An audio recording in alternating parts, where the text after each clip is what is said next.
Hello and welcome, dear viewers, to this first episode of the main season of Blood of the Covenant. Thank you all for being here. And without any further ado, we're going to go ahead and do some introductions. I am the storyteller, Avery, at Avery DuBois on all the social media platforms. I am a partnerships manager right here on the Rolling Nomads. And if you're here, you already know what games I play in. Or maybe you don't. Check them out. It's a great time. Let's go ahead and pass it over to the wonderful Huddy. Hi, I'm Huddy, or Huddy Funchland. I'm a World of Darkness community ambassador and storyteller of many things, including Berlin Bloodlines and of Bane and Blood. But tonight, I'm playing Lark Stone, a member of Clan Ministry. Clan Ministry, indeed. Let's go ahead and throw it over to the wonderful Druid by Night. Hello, I'm Luna, or Druid by Night. You can find me at Druid by Night on all the social medias, including on Twitch, where I stream. I am the social media manager here at the Rolling Nomads. You've probably seen me in the games we play here, or like Avery said, you haven't, and you should. But tonight, I'll be playing Calliope Rose, member of Clan Tremere. Wonderful, and go ahead as... Hello, everyone. I'm as I was on the social media, because I think I'm funny. I never do this, I always forget, but I'm the previous intern here at the Rolling Nomads. I make sure we operate, so yeah. You can catch me in Berlin Bloodlines and of Bane and Blood, and you can catch me here in Blood of the Covenant as the lovely feral mechanic, Omen. He's Gangrel. Yeah. All good things to know. And last but certainly not least, let's pass it over to Ramos. Hello everyone, I am Gilbert Ramos, aka Ramos the Nomad, everywhere on the socials. And tonight I will be Velasco Zavala Osorio Lozano, the clan's Misi. Indeed. So without any further ado, let us take a dive into the southern fried American Gothic city of Charleston, West Virginia. So now, for all of you who have been paying attention to our wonderful prologues, we are at this moment currently 5 years post Omen leaving Scarlet and getting to meet with Lark. I was going to say hook up there, and that would have been funny. With Lark for the very first time 5 years ago in our prologue, A Dog with a Bone. We are 2 years post a little mishap in Club Nexus with Calliope Rose in our prologue, Transcendental Vibrations. We are 8 months to Velasco extending to good Elliot a helping hand.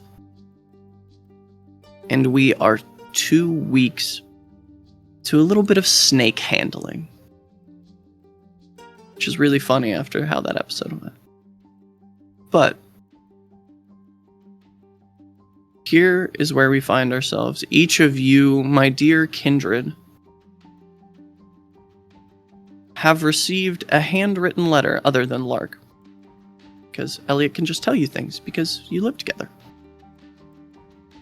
You've received a handwritten letter from Baron Elliot Vicenza summoning you this evening to the Blood of the Covenant Church of Christ just after sundown. It is unusual for Elliot to make a meeting this early in the night. But whatever it is that has spurred this urgency, perhaps, the only way you'll ever find out is if you go to this meeting.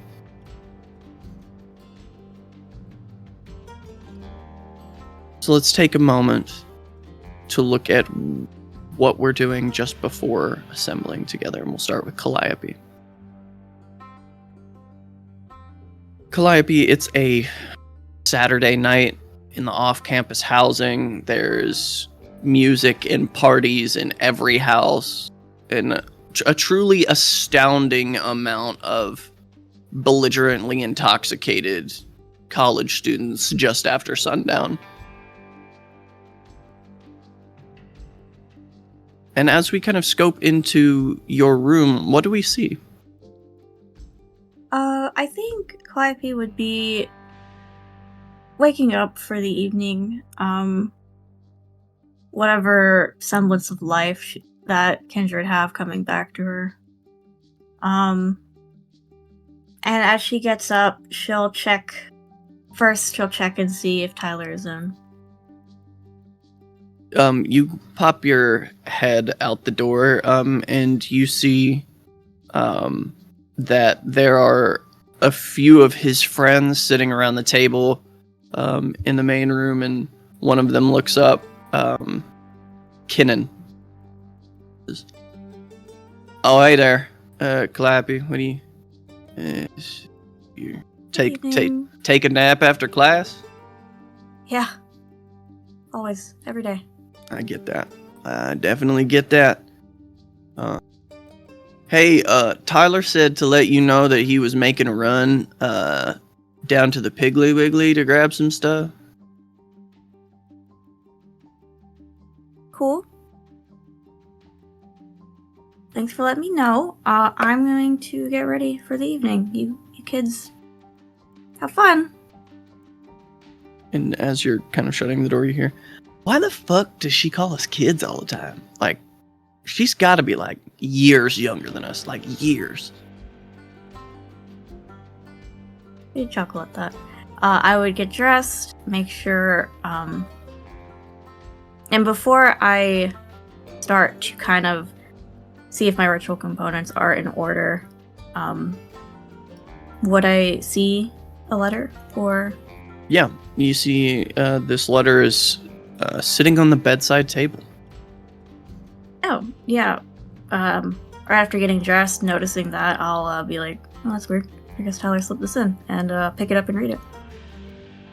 And ostensibly this letter is bidding you a warm welcome and an urgent return to the Blood of the Covenant Church of Christ. Oh. Cool. Alright. So, awesome. In that case, I'll quickly do my makeup and put my bag together with, like... Oh, that's the wrong tab. With, rituals such as cleaning of the insect, components for Illuminate the Trail of Prey, and could I have a bottle of Essence of Air? Sure. Then yes, I will have all that in my bag, and I'll just immediately head out. Great. And as we see Calliope hop on that old motorcycle that they got lent from the Chantry, we will pop over to Velasco. Velasco, in your kitsch-filled home that we've previously seen, you awaken this evening to a knock on the door.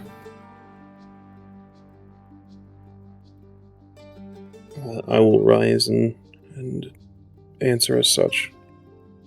You see that Dolly is standing on the front porch, and she has a Cornish game hen in one hand, and she has a bottle of very cheap liquor in the other hand. She says, "Happy 8 months of knowing each other." Miss Dolly, you are a delight. Can I come in now? It's kind of cold out here. No, please do, of course. And she takes a pocket knife out of her purse and opens up the Cornish game hen and sits it on the floor for solace. And moves to sit down on the couch. She said, "Well, first and foremost, hold on here." And she's digging through some stuff, and she reaches into her jacket and she pulls out a letter. Just, that creepy preacher from the church asked me to give this to you. Is that right? Yeah. He came and found me on the corner tonight. I usually don't fuck the religious types, but I mean, he's kinda cute. He does have a certain charm. Yeah. Yes, he does. Where's the little man? Oh, and he's, I think, freshening up, and I will call for Solus. He comes running down the hall, immediately sees the bird on the floor and jumps on top of it and begins to wrestle with it and start tearing pieces off. Now, Solus, don't be rude. Say a thank you to our guest. Pops his head up, flicks his ear once, and goes back to it. We're still working on table manners. Oh, it's alright. I just like seeing the little guy. It's like National Geographic in your living room. But not in the television. He enjoys your presence as well, I assure you.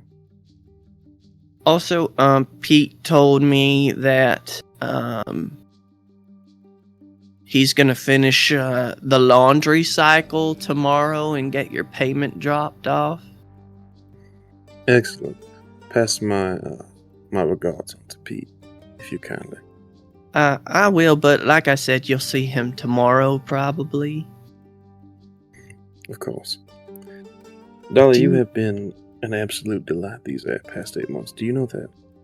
Well, I try right hard. I do. I try to make everybody's life around me just a little bit easier. And, sometimes that makes my life harder, like when I have to sleep at the auto body shop. But, it's not that bad. I don't think you've ever let me know that before, Dolly. Well, yeah, sometimes my mama, and she has her gentleman callers over. She really doesn't want none of us kid folk around the house. So I'll go stay at the garage with Omen. Well, Dolly, you know that you don't have to do that. Oh well, you're always welcome here. He's a nice kid, and Cousin Lark says I can trust him as far as I can throw him, and he looks pretty small, so I think I could throw him quite far.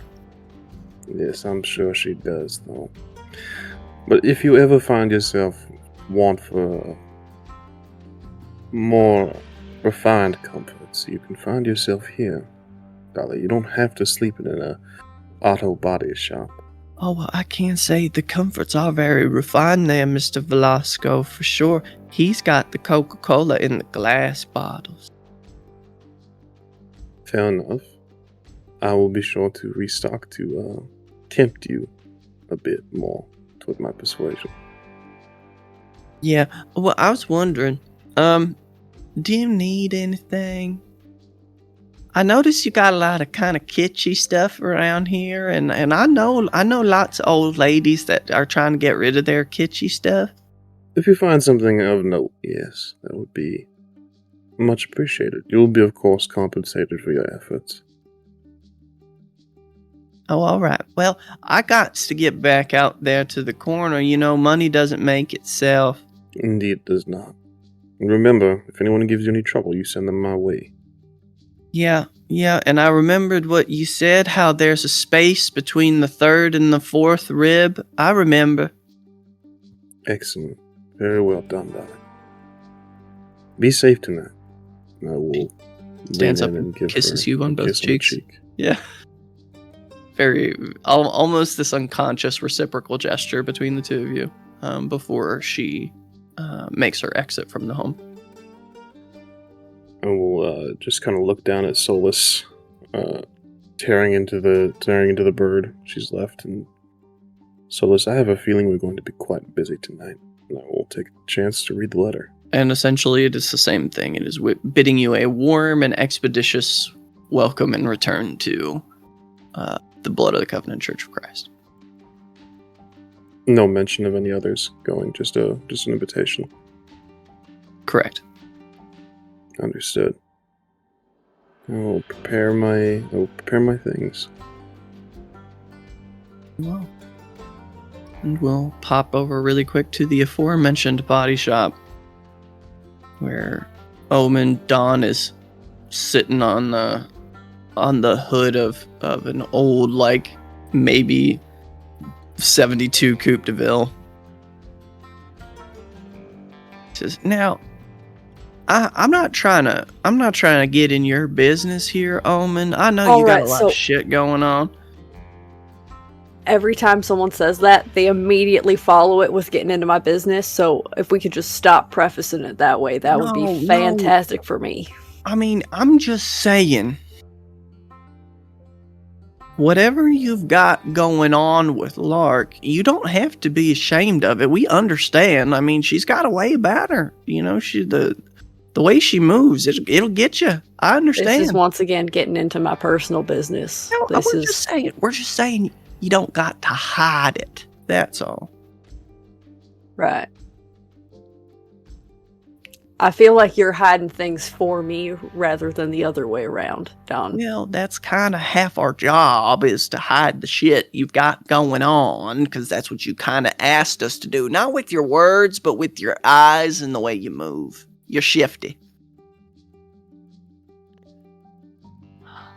Okay, alright, that's good to know. I'm glad my eyes keep telling you things rather than the things that are coming out of my mouth of what I'm actually telling y'all to do.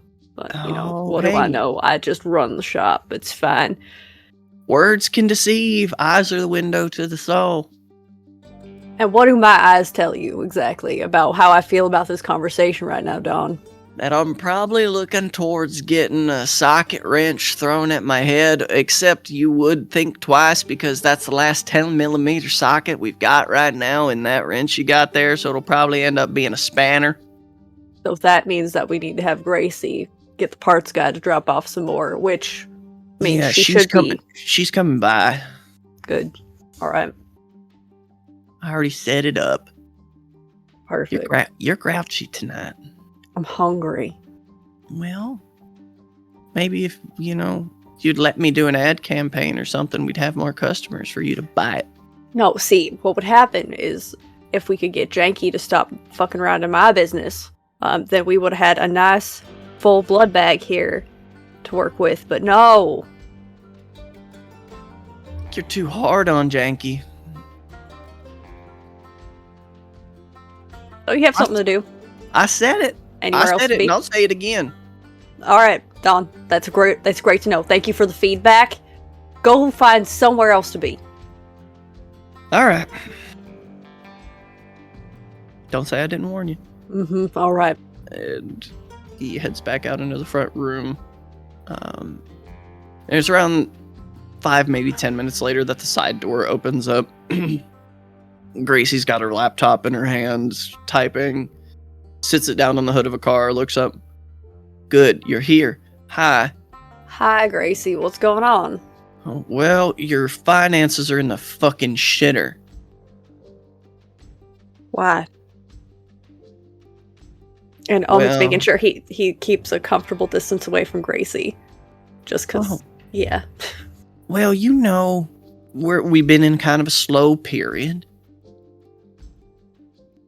We need to get out there if we're going to make money, which means you need somebody to run this place during the daytime while you're, doing... why don't you work during the day? I'll sleep at night. Oh my god. Well, you need somebody here running this fucking place during the day because we're losing half the money we could be making. Probably 2/3. If the work gets done, I don't understand why people aren't paying for it. And also, because people can't just drop off their fucking cars here with a note, Omen. Yeah, they could. That's a perfectly reasonable way to That's the shittiest business model I've ever heard of in my life. If the work gets done, why do they have to complain about it? I don't understand fucking people. It's getting done. They don't know how to do it. People need people. It's not their fault that you're some sort of fucking recluse. Fine, I'll consider. Get a daytime manager. At the very least. They don't have to actually be the ones working on the cars. We just need somebody here during the fucking daytime to manage the place. Because at this point, I haven't taken a paycheck in 2 fucking weeks, Omen, because you can't fucking afford me. Alright, Gracie. Yeah. So... I'll get a couple of the vehicles sold too, and then I'll do some more side jobs. Alright. Alright. Then we can add that to the sale of vehicles, make it look all clean. It'll be great. Have a fucking day manager in here by next Friday, or I swear to God I'll beat you to death with a fucking brick. That's why I like you. Oh my God, you stress me out. Omen, I'm 27 years old. I don't need this kind of stress in my life. I technically would pay you real well. But you ain't got the money, which is why we're hearing this fucking conversation in the first place. Okay, alright. I'll fix it. Alright, Right. we'll get everything Day back manager to where it was. by Friday. Day manager Friday. Yes, Gracie. Right. Once we get that settled, then we got to talk about maybe upscaling our clientele a little bit. Okay. I know you do a lot of work What do you for mean? people for favors and shit. Don't try and deny it. Don already told me everything. Well, Don needs to learn to keep his mouth shut. It's not favors. It's not people's fault that they can't afford certain things. And it's not Don's fault that he's my uncle and he's wrapped around my little finger. yeah, and we So talk about this nepotism shit. Yeah. we gotta work on getting people in here who got money to spend. Omen. Well, Can't run a business if people aren't spending money.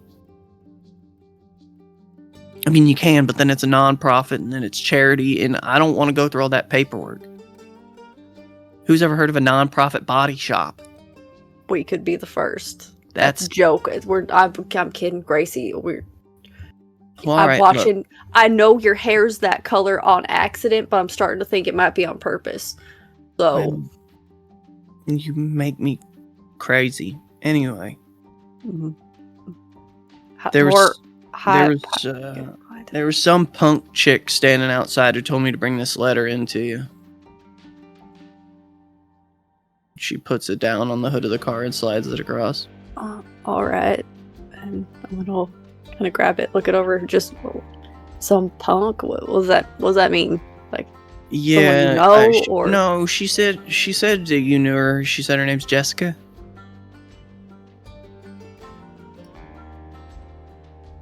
Uh-huh. I'm just kind of playing with the letter. All right, Gracie. Yeah, I'll start actually talking to people, and I'll start doing some more of what we actually do here. Which is just Don't worry for about it, my Gracie. No, Gracie. clarification. Gracie, we had this conversation again and again. You just make sure the money makes sense. Making that real hard. I know. I appreciate you, though. Stop fucking it up. I know how much work you put into this, and just... Why don't you take the rest of the day off? Omen, I will work until I feel like I am done. And then you can go to that club you like.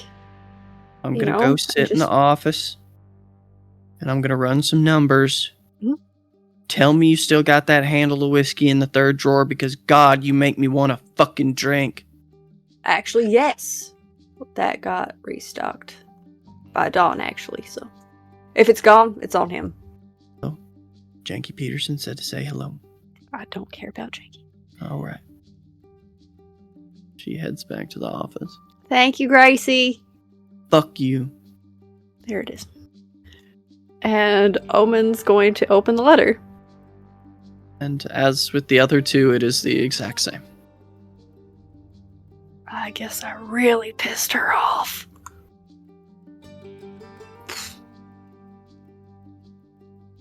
Okay. Omen's gonna go around the shop. And then, let Dawn know. Hey, Dawn. Yes, sir. I gotta go see the preacher. Tragic. Yeah, so if I don't come back, everything goes to Gracie. Also, make sure she doesn't do anything crazy. Well, she's alone in the office with the fifth. drive her home. Thank you. Well, go with God, my son. I think Oh, that's what fuck he'd you, say. Dawn. And it's gonna take the Camaro. Leave. As you take the Camaro and leave, we transition over to Lark.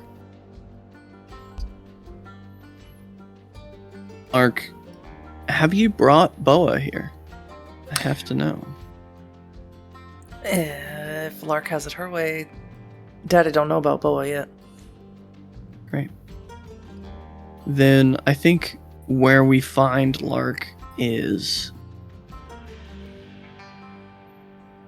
standing, or maybe sitting on the bed in Elliot's chamber as he sits at his desk and is going over maybe some old photographs, it looks like. Says, now, I do wonder, my dear, what do you think the usefulness of the past is exactly? I've often postulated upon such imperfect motions of thought in the past, and I, for the life of me, cannot seem to find common ground with our dear Jessica about what the profound usefulness of the past is. So I would like to hear from someone much closer to her demographic of age and upbringing. What do you feel like the usefulness of the past may be? I'm sure I couldn't tell you, Daddy. I really don't think about the past that much, not since I met you. Oh, well, I guess there is some merit to that, at the very least. I like to think, and he kind of stands up from the bed and moves over and runs the backs of his hands over your cheeks. I like to think that in our time together I've provided for your each and every need. That you have, Daddy, but, you know me, I am insatiable. Are you hungry, my dear? I could go for a bite. Then let us sup and let us be reminded of the holy communion that we have with the Lord.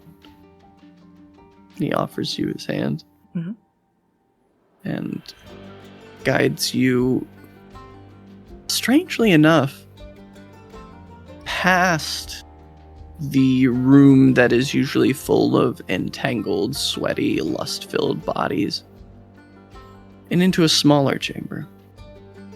You've probably walked past this room 100 times. Never been inside of it. He opens the door, and you see that there are two people cowering in the corner, and a third chained to the wall. Whichever one of them you would like, please, by all means, feed at your whimsy, my dear. Lark will sort of look confused. What's all this, Daddy? Oh, well, my dear, you don't usually go on and do a silly thing like asking me questions. But if you must know, this one here, and he walks up to the one on the wall, this one here has betrayed my confidence. He has betrayed the fellowship of our fair gathering of believers. This man's been telling tales out of class, if you will, out of Sunday school.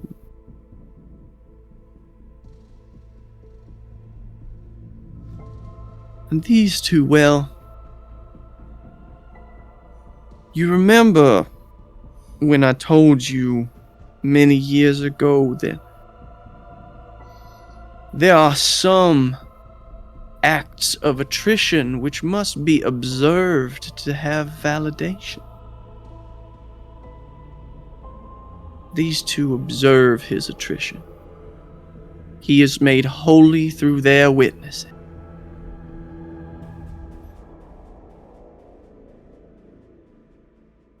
Lark will go over to the one who supposedly betrayed Elliot. Is he of any state of undress? No. Actually, he's fully dressed in his coat. His hair is kind of long and shaggy, and his face, it looks like he hasn't been shaved for maybe a week and a half, maybe 2. She'll pull down on his hair and sort of crank his neck uncomfortably. And then she'll look back at Elliot. This one betrayed you, Daddy. Oh, yes, my dear, and much more than a sin it is to betray a man of the cloth. He has betrayed the fellowship of his brothers and sisters. Shameful, shameful thing. Lark will bite into his neck and will take everything. How many stains? 2. 2 stains. Where's my humanity? 1 success, which removes all stains. As you bite into his neck, Lark, you can't help but feel for just perhaps a fleeting moment that this thing that he is being accused of, you also have secrets of your own from Elliot. Yes, she did that for that exact reason. And as soon as it becomes killing a part of yourself that you find weak, it's very easy. And as you finish him off, Elliot moves to the 2 that have been kind of crouching in fear in the corner. He crouches down to them. You have witnessed a divine ascension, an attrition of the very soul. Go now amongst your brothers and sisters and spread the good news, my children. And you can feel the weight of Elliot's presence fill the room as they are lifted into this religious ecstasy and nearly like walking on a cloud pass from the room. Elliot turns back to you. Now, why would you go and do something like that? I just got so mad, Daddy, when you said that he betrayed you. You are not a bloodthirsty babe, Law. You have had time to grow. Time to soothe and mold your own mind. I don't know why you've cut short my playtime with that toy. But I will say this. I know you needed to do that for you. And in that very reason, I shall abide. Do you understand what I have said? Not really, but I always like the way you say it. Quite right. I have invited a few guests to come here tonight, Locke. You will receive them in the church above. Where the pews Or and out- stuff are. Or out front if you prefer. You know, I understand your aversion to the place where I do my work. But I would like you to know that the rest of them, and yourself, are 4/5 of a coterie that I am putting together for this domain. The lot of you will be bonded in service to me. I am always in service to you, Daddy. Which is precisely why I need you to keep an eye on these ne'er-do-wells, as I have come to believe that each and every one of them are solely here to keep an eye on me, to try and keep me confined and relegated, to defy my great expansion and the glorious revelation of our Dark Father. So you will keep an eye on them for me. And when their seditionous tongues do wag so freely in the company of one another, it will reach my ear. Even if it means that I have to pretend like I don't like you as much as I do, Daddy. Oh, most importantly, I need you to pretend that you do not like me much at all, my dear. That's half the game, isn't it?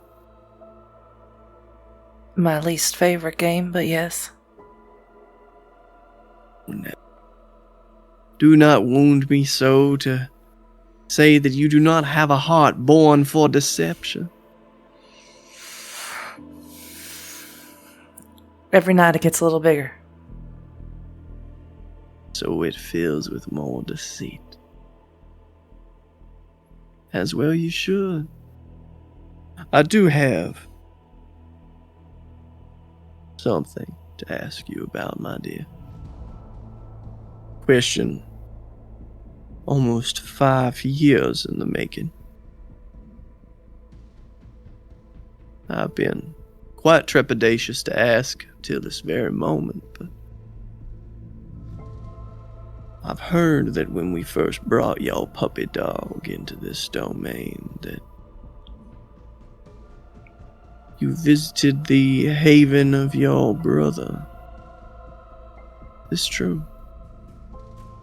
It's true, Daddy. What reason would you have with seeking out my prodigal son, the one who wounded me and ran into the night?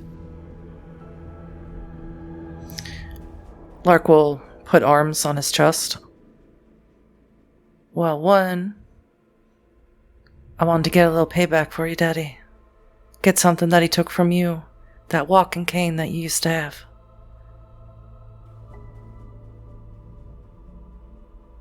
And, I don't know, you use all those fancy words and, sometimes they go in the one ear and out the other. My daddy always said that educating a woman is like pouring water into a boot. But I wanted to show you that I'm nothing like Randall. I won't betray you.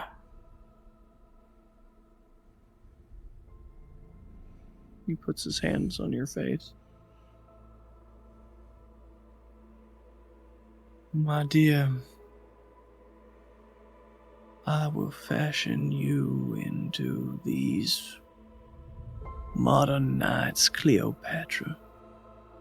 I will sit you upon the highest throne and adorn you in gold and men and women of your fancy. For but that one price which you already pay, simply your loyalty, my dear. I'm yours, Daddy.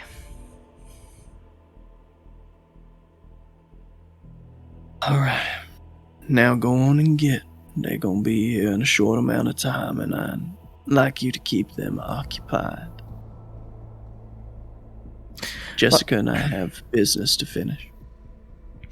Lark will leave that room very quickly, and if she could breathe quickly or hyperventilate, she would, but obviously she doesn't have to. Torturing someone is against Lark's convictions. And from there, you head up to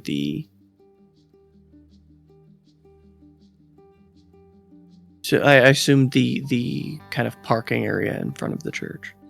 Yeah, if she doesn't have to go through the congregation, like where the pews are and the pulpit is, because she just gets the weirdest feeling when she goes through there, like something bad's gonna happen in there, but she can't remember if anything bad ever happened in there. So, however, she has to get through the church.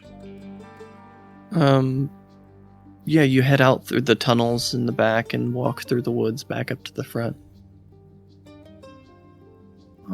Where slowly but surely,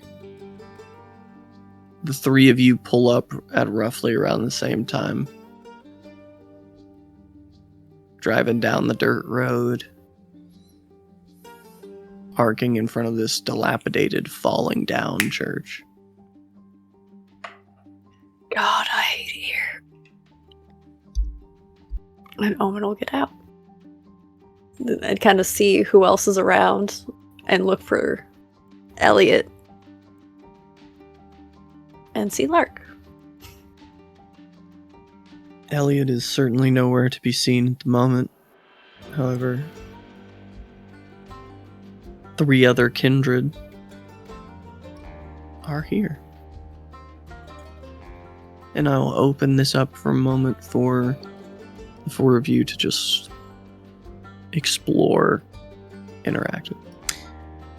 So obviously, Lark's met Oben. Has Lark met Calliope or Velasco?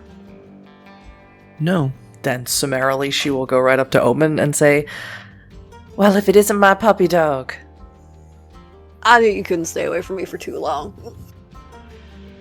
And she'll kiss you full on the mouth. Omen will lean into it, but also keeping an eye on the 2 random kindred that are in the parking lot. So just kind of brush your hair out of her face. Yeah, you doing alright? What in the hell is going on here, sweetheart? I heard that Daddy's assembling me a whole group of friends to hang out with. And you must be the other 2. Dismounting the bike and hearing that, Calliope will put her hands together. Is that right? That's exciting. Oh, how rude of me. Oh my gosh. Hi, I'm Calliope. And she'll just wave. You look real familiar. I've heard your name before. Oh, Calliope Rose. I perform at Nexus often. That's... Remember? My Auntie Max said that there was a Tremere named Calliope performing at the club. I'm glad to see that it worked out for you. Me and, too. Hey man, how's it going? Omen. And Omen's gonna reach out a hand to Velasco. And just look him up and down. I'll take it. A pleasure to make your acquaintance. Omen, you say? Quite the name. Velasco Zavala Osorio Lozano. That's a mouthful for me. How about we just go with Velasco? That's Velasco cool is with just you. fine. Wonderful. Of course. And this is Solus, and I will shrug my shoulder and bid Solus to kind of peek his way out of my hair. So is that cute. fucking mongoose? Of the golden variety, I have researched. Yeah. No, I know. That's very funny. I thought so.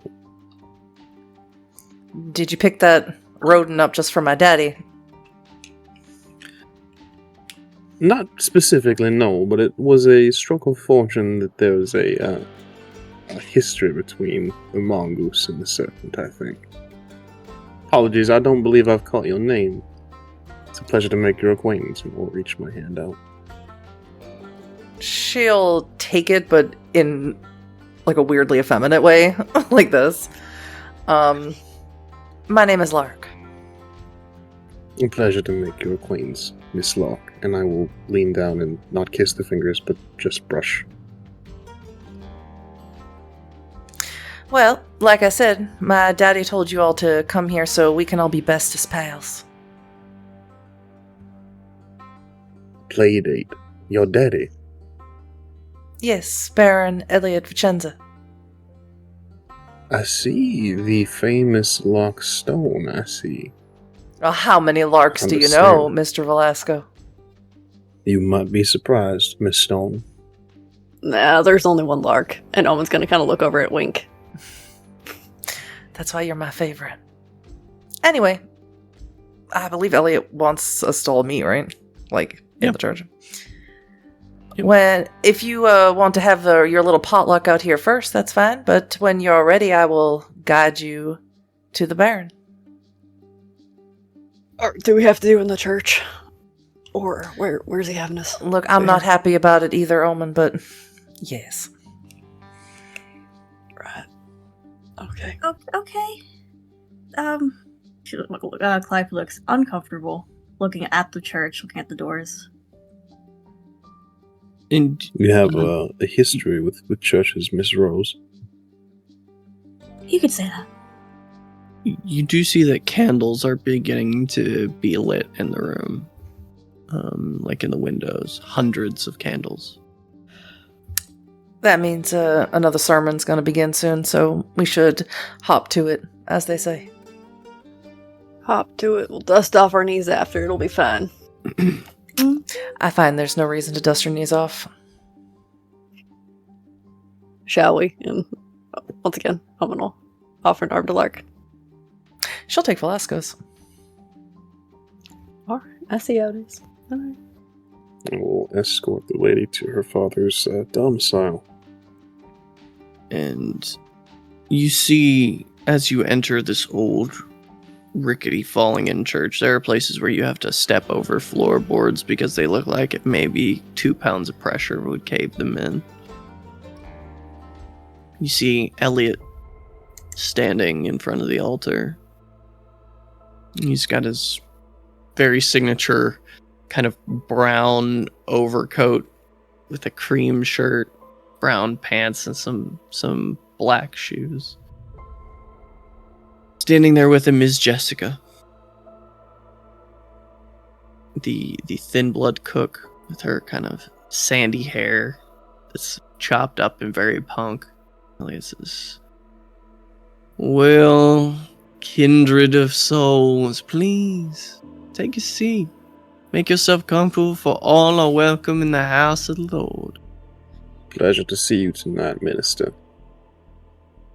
"As it is my pleasure to receive you, Velasco." Miss Jessica, how are you? "Well, I really don't feel like giving you another lecture on the nature of feminism, but I'm doing fine." I am but an eager student in the welcome arms of teachers, far greater than myself. "Maybe just have a seat, fancy man." As you wish. Elliot, kind of noting your uncomfortability, Calliope, I do have to ask. Calliope has a thing with religious symbols, yes? He has the mythic law against holy symbol. You don't see any in here. Kind of peek behind them a little bit while he's talking to Velasco. Just Not even one on the altar. You see not a single cross or effigy of Christ in this church. relax your shoulders a little bit. It smiles. "Looking for crosses, my dear?" You know me. Getting squirrely around them. He just opens his hand and you see a cross burned into his palm before he shuts it Okay. very quickly. "You see, I try and make sure that the exposure of our kind to such potent symbology is restricted to when it is truly necessary." How thoughtful. It's good to see you again. "Oh, it is wonderful to receive you, my dear. Now, to not waste so much time, as it is going to be it'll be getting hot in here for you not accustomed to the burning of the candle. And I have a sermon approaching vastly. I brought you all here because there is an essential function I require of each of you.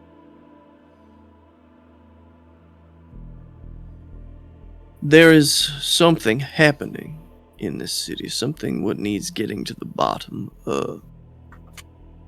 And I'll leave my dear Jessica here to explain the rest."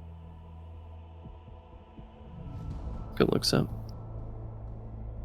"There's a drug flooding the city. Goes by the street name Vice. It's a problem for our kind. It doesn't affect mortals, but it affects us. I'm not sure what's happening. I need to study the drug. I need samples. So I've been tracking down a few things, and I get the feeling it's being sold at a bar in Cam territory called the Brass Knob. It's over in Elktown. I'm gonna need you guys to go there, and I'm gonna need you to get me a sample. I'm gonna need you to bring it back." Alright. How big of a sample? At least 35 milligrams. I really need to break this down and look at it. I need to get pretty deep into it. Sounds simple enough. Is there anything else we might be inclined to know? Elliot kind of turns his head over his shoulder. I would very much like if no hackles were raised in Camarilla territory. If this could be done quietly, it would be best done. Now, I must say, as per the forming of this coterie, I am heavily considering a fifth. But I need time to get to know them, to work through their ins and outs, you might say. And if I decide, they will join you in good due time. Coterie, you say? I find it necessary. For, in fact, we are surrounded by our enemies. Oh, do they circle the faithful. Even lions laden down with my lambs. Threats are abound, and I need a group of kindred what I might trust to dispense with such threats. Is it just in Cam territory, or? Good looks up. No, the drug has started making its way across the city in its entirety. It was in Nexus not 2 years ago. What? Heard that there was an isolated incident. I'm gonna jump out on a limb here and think that might have been you. Got me. It was No. not pleasant.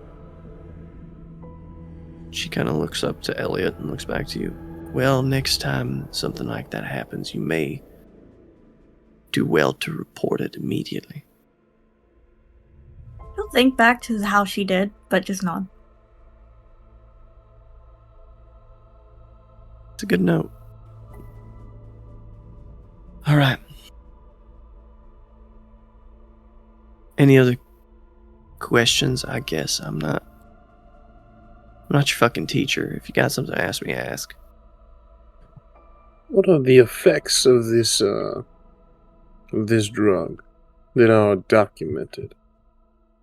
And Ms. Rose, if you'd like to give a first-hand account, it would be much appreciated.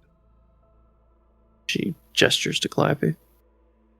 Yeah, I fed from someone who had taken it, and I hallucinated for I don't even know how long. But when I woke up, God, the hallucinations were awful. Nothing I'd like to get into. But the effects were immediate. They're pretty fast.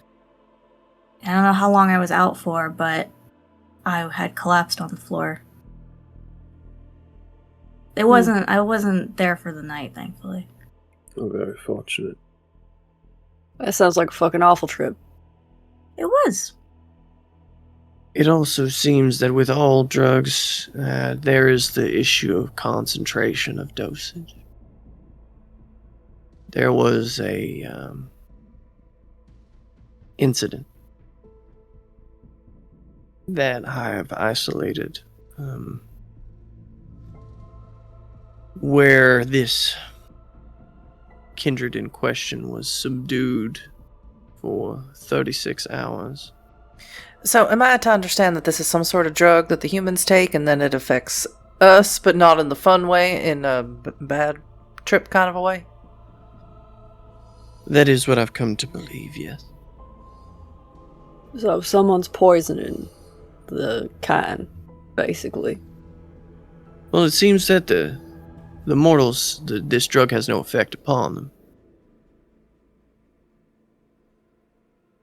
And correct me if I'm wrong, Lark fed off a dolly 2 weeks ago. She had some weird injection marks between her fingers, but Lark didn't feel anything when she drank her blood.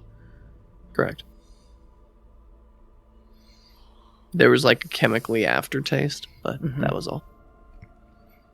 Well, it definitely sounds like something that we should nip in the bud. Jessica. Yeah, I agree. Elliot agrees. Let's make it happen.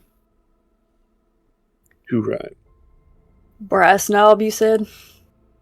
Yeah, it's over in Elktown. Yeah. Well, Got we any should waste any time. names of the person who was involved in the incident, or who? I just heard that somebody's selling there. Alright. Elliot turns. Now, let us disperse. The congregation will be arriving shortly, and I think it may end poorly if they were to see the lot of you here. I wouldn't want to scare your sheep, sir. I'll head out. I'm mighty obliged. And Omen will stand up for where he kind of just flopped on a pew. And wait for the rest of them. And he'll gesture to Jessica. Jessica and Locke. Jessica will walk you out. Lark is like probably bracing Calliope to get the hell out of that church. Yeah, honestly, just rising real fast, Yeah. doing a little curtsy, and Elliot will abscond back into the green room behind the sanctuary. As each of you sort of come out, Jessica shouts behind you, Lark! Lark is like rubbing the where her bottom is, like as if she was sitting on like a bed of fire ants, like but it's all psychosomatic, there's nothing there. She turns around, what? Jessica? Look, and she kind of like pulls you away from the others a little ways. Look, I don't know what... I'm sorry if me being here and working for Elliot is making things weird for you. It's not. Look, I've noticed over the last few years or whatever, you really don't like me.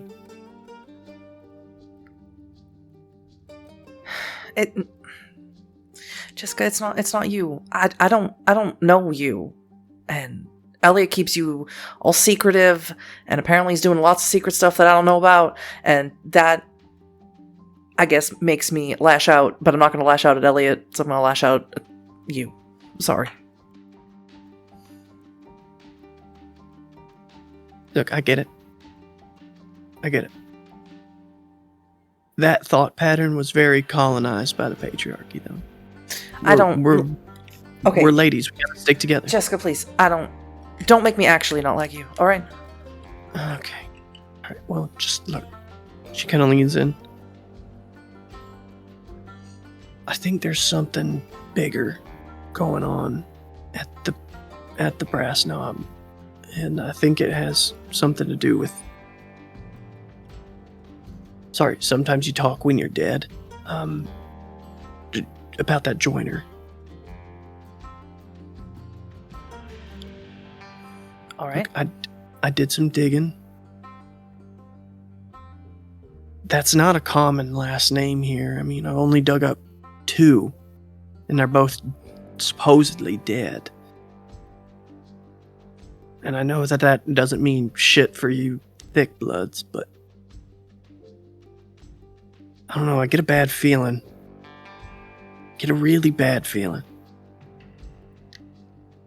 Well, I will keep it in mind. Jessica, thank you so much. And thick blood, you are much smarter than that, I assume, which is why Elliot keeps you around. Come up with a better name. Keeps me around because I can cook. That's all. I'm a chemist. That's it. Yeah, well, we're in West Virginia. There's a lot of meth heads around here. Who can cook?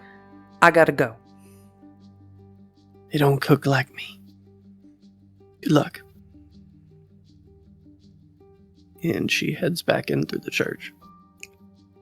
Omen has walked up to Calliope and is just watching this interaction just to see if Lark is finally gonna, do something to Jessica, and when it's, obvious that she's being calm about the situation. So, being as how we're coterie mates now, do you get, them free backstage passes and stuff for Nexus? I could let you in. It's not really for me. I got someone who's a big fan of there, and I kind of want to do something nice for her. So Oh, I could set something up. perfect. Thank you so much. And I was gonna kind of bump into Calliope's shoulder. See, look, off to a great start. It's gonna be great. I'm so excited. And then just kind of looking at where Velasco's at and what his whole deal is, because hearing that he's met with the Baron before, Right. and not knowing him is sus. I think he's put his hat back on his head. As of note, he did remove his hat when he walked into the church. But he's put his hat back on his head and lit up a cigarette and is just kind of waiting for Lark to be done before combining into the rest of the group. I will say in this moment, Velasco, the spirits of the air are suspiciously still. Like they're waiting for something. It's that tension in the air before a predator strikes. I think he would absentmindedly probably just talk to himself, or rather to the spirits. Now you know I can't help if you don't talk to me. I need more. I need something of sustenance. Breeze just kind of blows you back towards the city. Now that I can work with. Lark will come up right behind Velasco as she's leaving Jessica's company and take the cigarette out of his hand. Miss Stone. Mr. Velasco. You seem quite perturbed. I'm not one for church. An unfortunate circumstance with Josiah is a man of faith, don't you think? I think it spices things up in the bedroom. Whose motorcycle is that? Hey, that's mine. I'd love to have a ride. Absolutely. Excellent. I think you'd feel better if you just decker. Just get it out of your system, honestly. Sweetheart, just one right good one in the face. I'm a lover, not a fighter, Omen. I have you to do my battles for me. You want me to hit her? I haven't given you such a command, have I? I'll wait here then. Trained you so well. Calliope, I'd love a ride on your motorbike. Let's not waste any time. You want to ride, Velasco? I have my own car, but I would love to carpool if you'd like. Easier to have. Shall we take your car or mine? I mean, I'm not attached to this one. Yet. Please then allow me to do you the favor. And Omen will get into Velasco's car and look around it. Not hiding the fact that he's looking around it. It is a pristinely kept, not a speck of dirt, aside from like where Solus clearly sleeps in the middle of the two cup holders. It's like he's taken tweezers to the whole thing and picked up dirt and dust and it's like he cleans it on a daily basis. It's a cream white, not like one of the fancy Cadillacs, but just like the stock things you see out and about. Yeah, it's an older model and it's real clean. I think I like you more. It's good. Judge a character. Or your serial killer. Either one.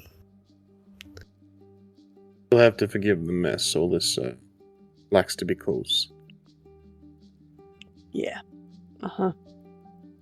As you all drive back into the city, crossing the 60 interstate over the river into Camarilla territory and Riverview. Up through East Side past Nexus, through downtown even, through the stronghold of the Camarilla, through West Side and into Elktown. Street lights whizzing by, the elation of being on the motorcycle for Lark and Calliope. Streets, lights, glass, but also a lot of driving on wooded roads. Charleston is one of the greenest cities in the United States. And it is through this juxtaposition and eventually coming to rest in a very bohemian, graffitied Elktown with architecture that spans the lifetime of this city. Buildings that have been here for 200 years and buildings that have been here for 5, varying in all of their architectural beauty. That is where we will go ahead and take our break. See you on the other side. Hello and welcome back, dear viewers, from that little tech and bio that we took there. As we hone back in on the scene, we find both the motorcycle and the Cadillac being parked in an underground parking garage here in Elktown. The whole time on the back of the bike, Lark was like leaning in really close, like arms around your waist. She had her head like right in the crux of your shoulder and neck.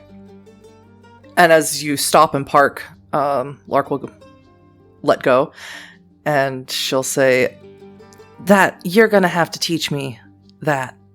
It's just the strangest thing about your hair." What do you mean? Oh, when I was a little girl, the house we were living in, or well, I guess I should say the single wide we were living in, caught on fire.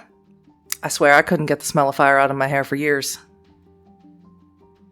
And then she'll just start walking off to wherever Velasco Scar is. Just put the helmet back on the bike.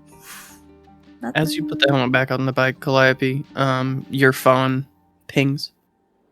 I'll check it. It's Tyler. Alright, what's just text. Hey, got home, you weren't here. Are we good? I'll respond, yes, of course. Meeting with friends. Oh. ... Okay. Be home later. Heart. And he texts a rose emoji back. Good. Velasco and Omen, as you pull into a parking spot. Omen, your phone goes off. Alright. Let's see what they want now. It's from Gracie. It's 7 resumes for day managers.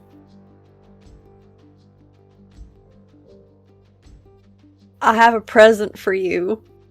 And it's not just going to be reading these. With a wink face. 6 middle finger emojis. Yeah, that checks. I'll look at them later. Working on getting more upscale business. Left unread. Well, see how the rest of the night goes. Ready?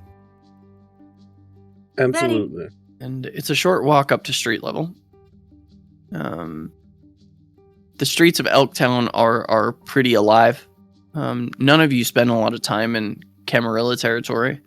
But this is to see the street life here and see the disparity between the street life here and back in Kanawha City. Other than maybe for Calliope, who pretty much lives on campus, it's alive. People are laughing, walking around with drinks because there's an open drink license as long as you don't step out into the street.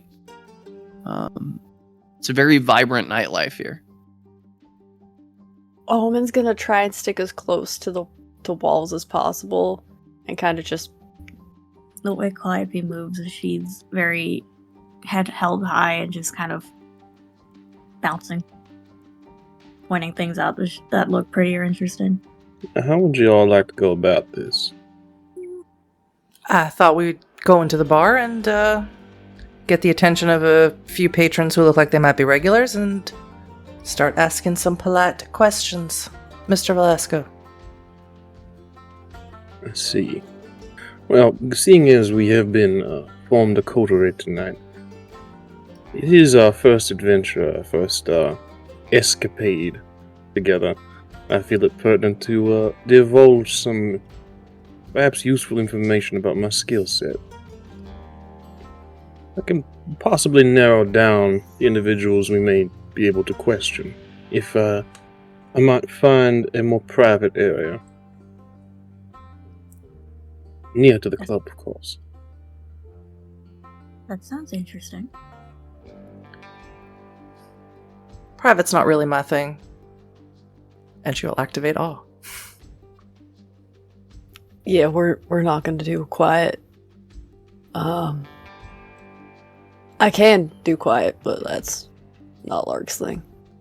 Against the behest of her daddy?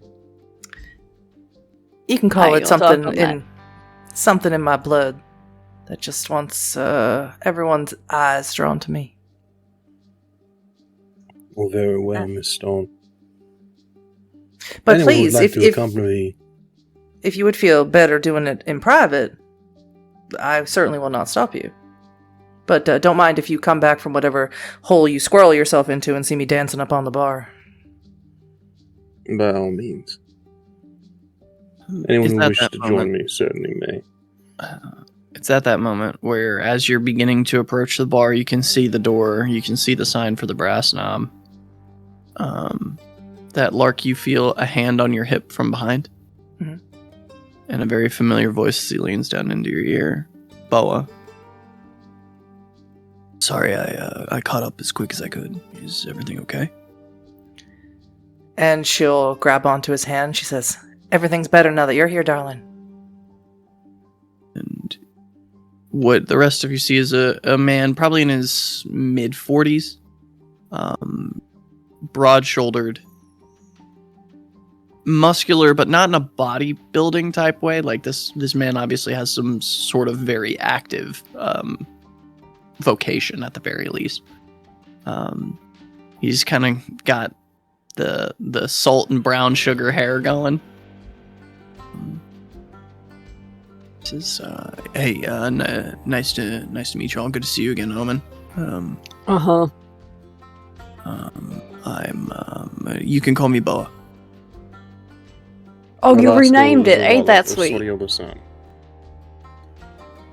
That's a lot of fucking words. Yeah, you know. Anyway, brass knob, what's the deal?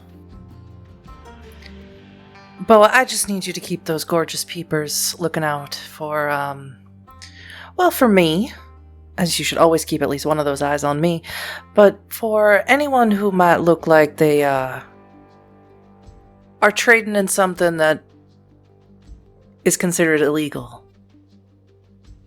I'm looking for a drug dealer. Well, if you have to be so straight to the point about it. I just like to be clear on satisfying your every need, Lark. And that you do. All right. How's Omen look in this moment, just out of curiosity? Annoyed. Boa's presence annoys Omen. Every time Omen looks at Boa, he sees that symbol on his chest. Noted. And as you very swiftly move through the line up to the door, the doorman looks up. IDs? Can it say, "Oh, come on, sugar, you know me. Everybody knows me. I'm here with my friends. Your boss absolutely wants me in his bar. And we don't want anyone to know that we've been here." Sure. I will say, with your merit, And with your presence dots as well, go ahead and give me a manipulation and let's call it subterfuge. My highest dice pool, which by itself is 9 dice. Or 8 dice. Hell yeah. I have no hunger. Not yet. 0 hunger for the win. 2 dots for my presence and for my look smart. Let's make this man hate his life. Also, Omen's looking at the coterie when people ask for IDs. 5, 6. How does everybody look when IDs are mentioned? Velasco would be tapping his pockets for his wallet. Flappy looks like she was getting ready to say something with, like, being very forward. She's getting ready to use dominate. 9 successes. I'm not even gonna roll for him. I can spend willpower 5. No. 9 is great. Crush this man. He Yeah. kind of stops, and you feel the power of your presence begin to work over him. He says, "Oh, yeah. You remember? I'm Kyle. It's good to see you again.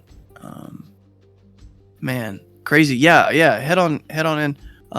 My sister Kaylee is bartending tonight, so just tell her we're cool and she'll get you hooked up." Oh, thank you, Kyle.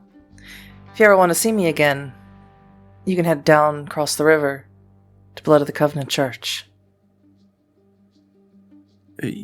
Yeah, weird place for a date, but sure, yeah, fuck it. Well, that's exactly what I had in mind, and then she'll go in. And he doesn't even really look at the rest of you. His eyes follow Lark all the way into the building. Perfect.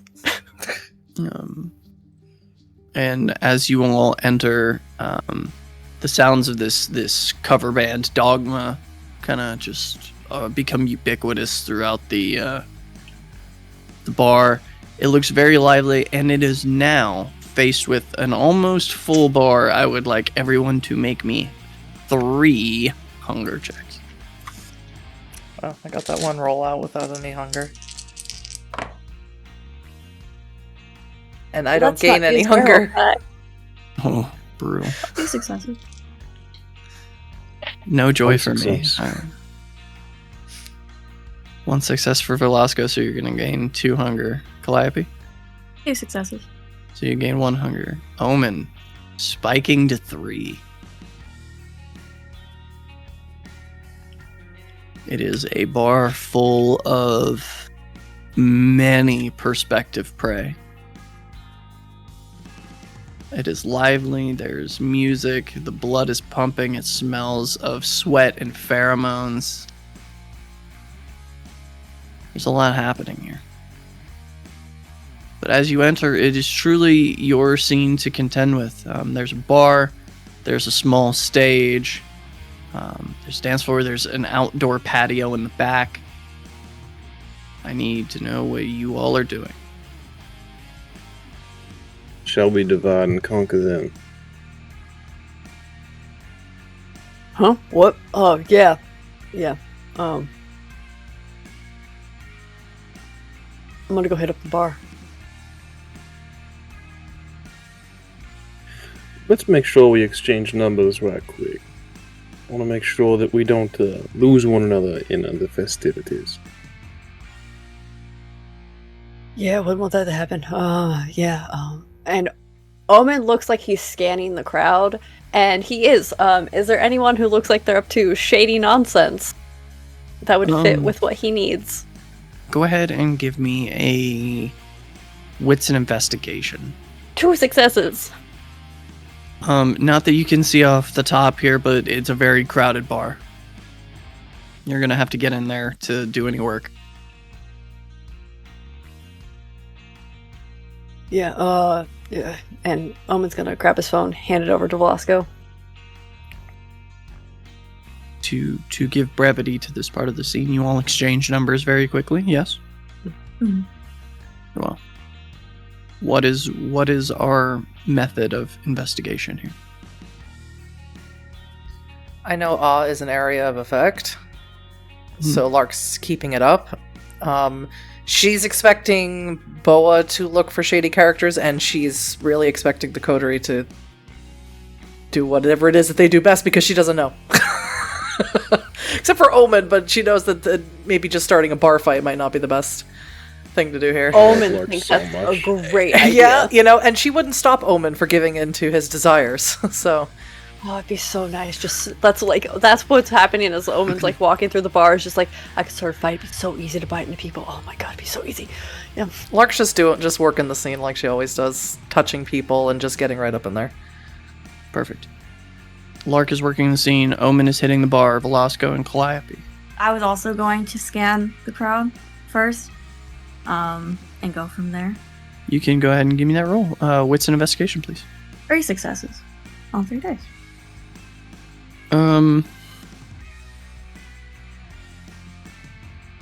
3 is what my baseline was. So, I think as you kind of scan around Calliope, I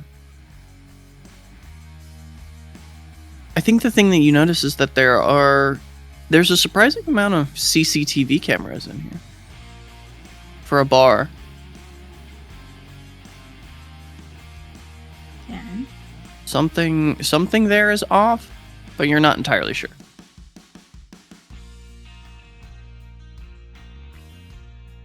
I think what Calliope wants to do at this moment is if anyone starts like hitting people up, she's ready to use dominate at any point. Make them forget that we were here.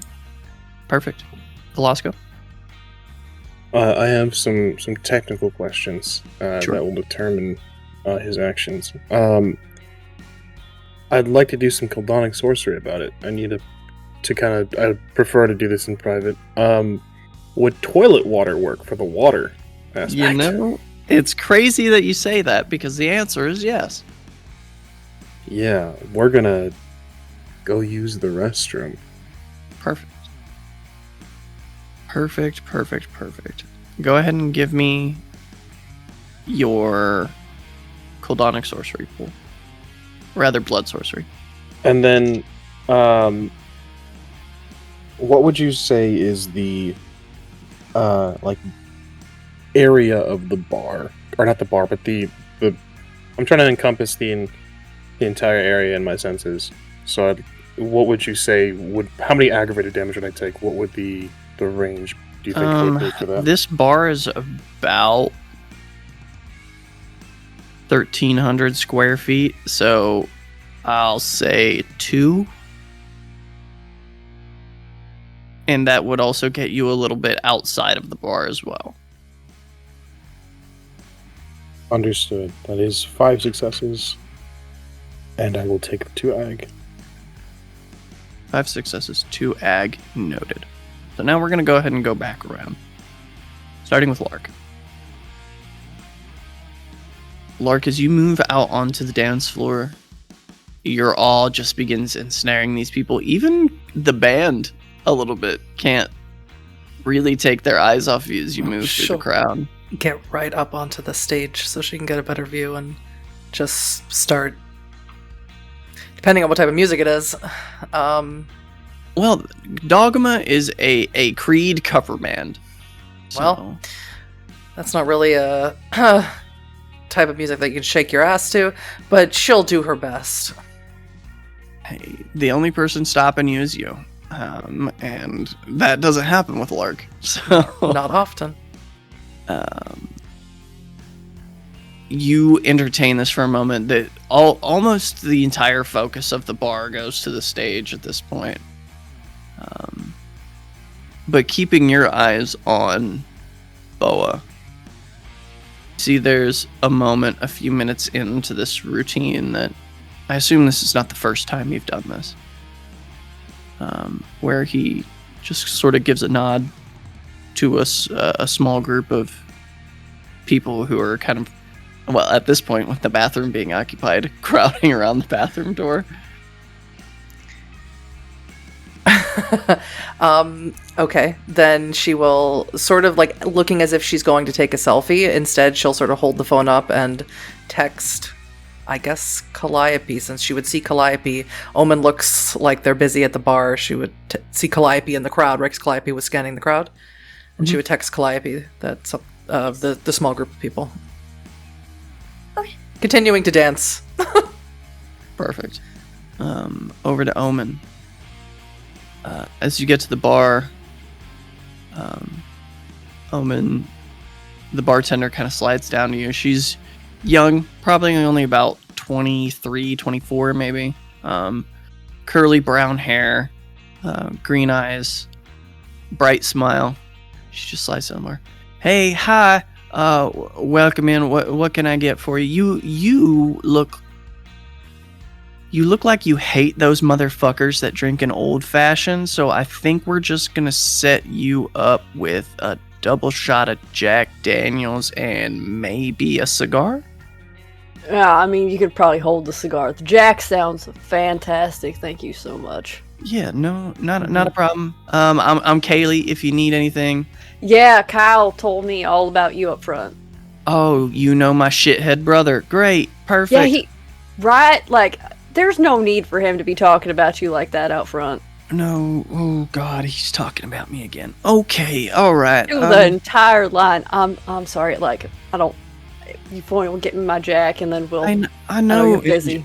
As she's pouring for you, she's look. I know he's just trying to get some man to be interested in me, and I understand where he's coming from, but I don't know how many times I have to tell that motherfucker that I like pussy. I don't. Sorry. If you want, I can beat some sense into him. I mean, he means well. He's just stupid. You can beat the stupid out of him. I can try. I can do it right now. Yeah, I bet you can. Anyway, do you need anything else? No. I just somebody I know was talking about how this is the spot to be. So this is where I'm at. Yeah, we're sort of we're coming up in the scene. You know, it's family owned. My daddy runs the place, and you know Kyle works the door. I work the bar. Our mom works the chemo bed, and she just kind of slides down the bar to the next person. Right then. Okay. Kind of scanning the bar. You see somebody at the end of the bar, Omen, who looks a little twitchy. I mean, you've been around Janky for a long time. You know an addict when you see one. Yeah. And quickly we'll pan over to Calliope getting that text and kind of scanning and making note of the security cameras and then getting the text from Lark. What's the text from Lark? I'll get closer to the group of people, but I won't engage with them just yet. I'll try to... I will do my absolute damnedest to try to hear what they're talking about. One of them is definitely selling. You see money exchange hands. You can't see exactly what drug is changing hands, but then seeing that the bathroom is kind of occupado, they begin to, like, one of them heads out the back door onto the patio, another one out the side door into the alley. Just kind of working these people through as they buy what they need. Could Lark? Could Lark have, like, when she sent the text off, given some sort of like look to Boa to like be around Calliope, so that he could maybe observe Calliope there as well, like to assist if required if Calliope gets to a fight. Oh God.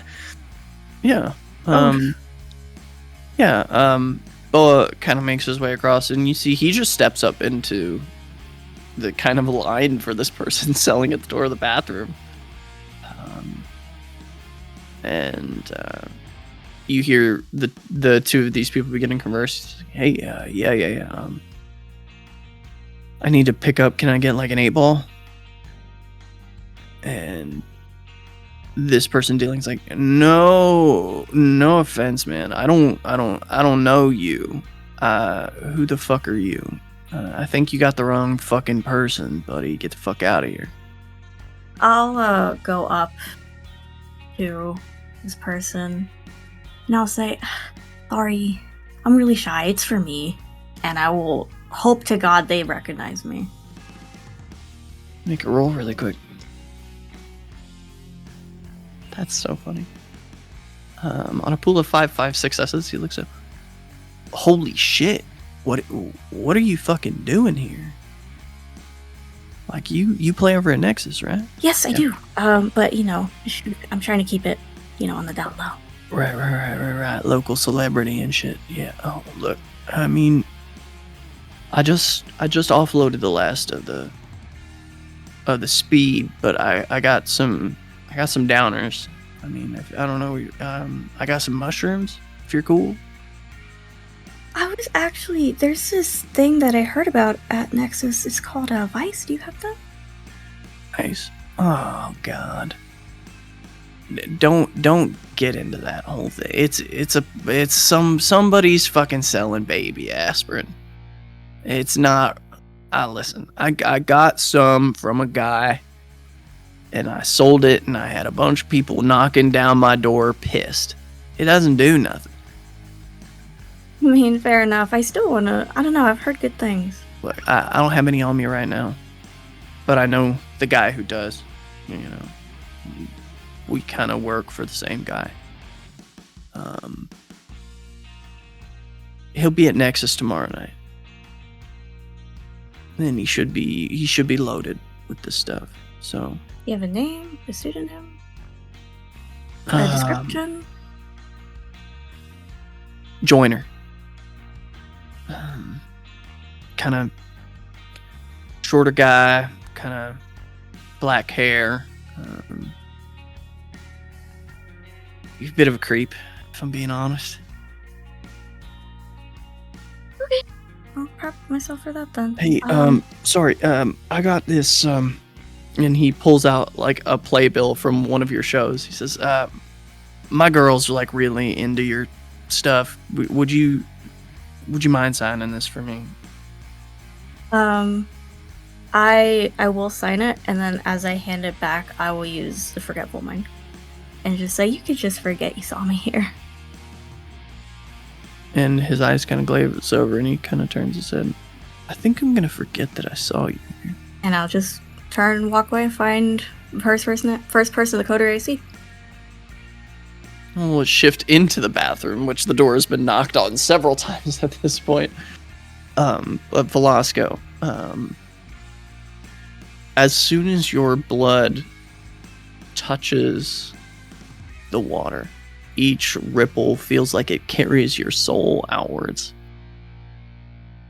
Your awareness expanding exponentially with each reverberation.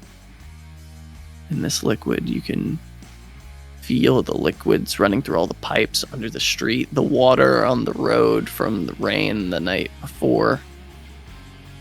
Are you looking for anything in particular, or are you just opening your awareness?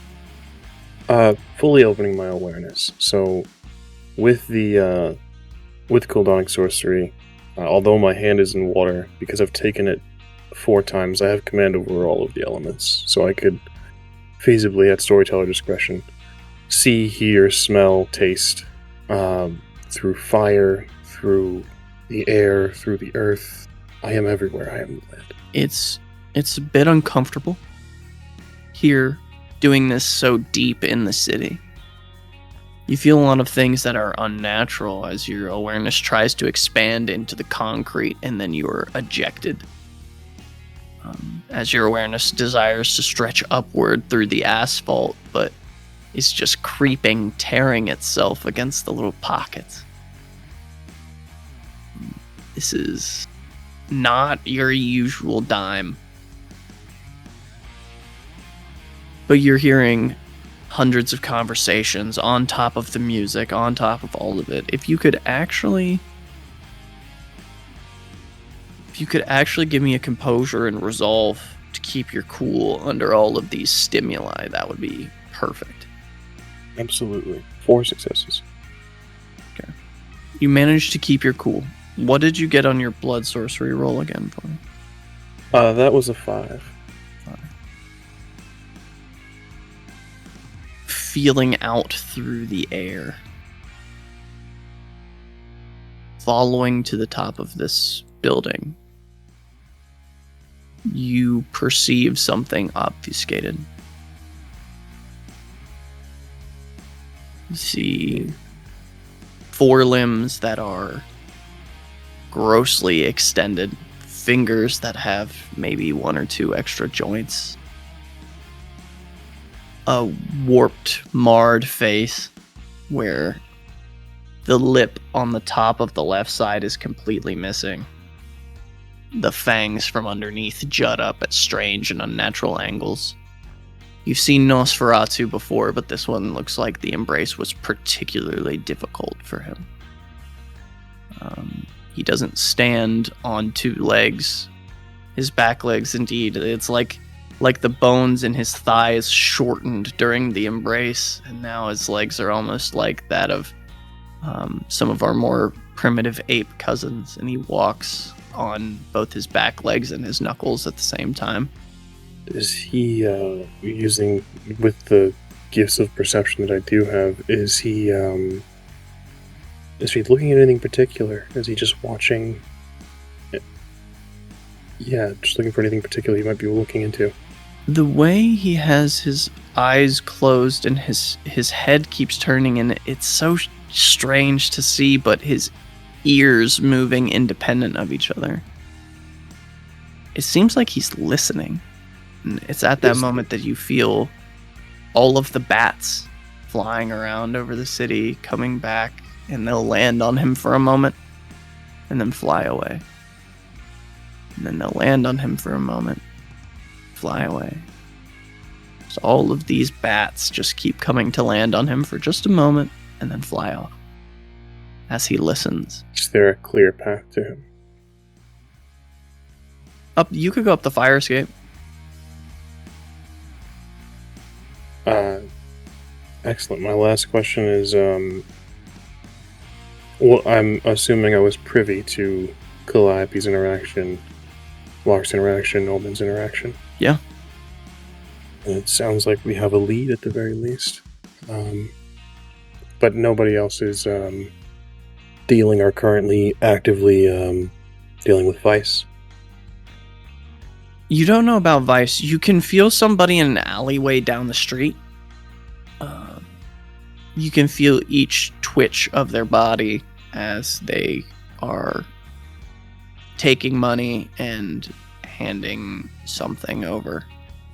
Something maybe kind of a bluish green, powdery or crystalline substance.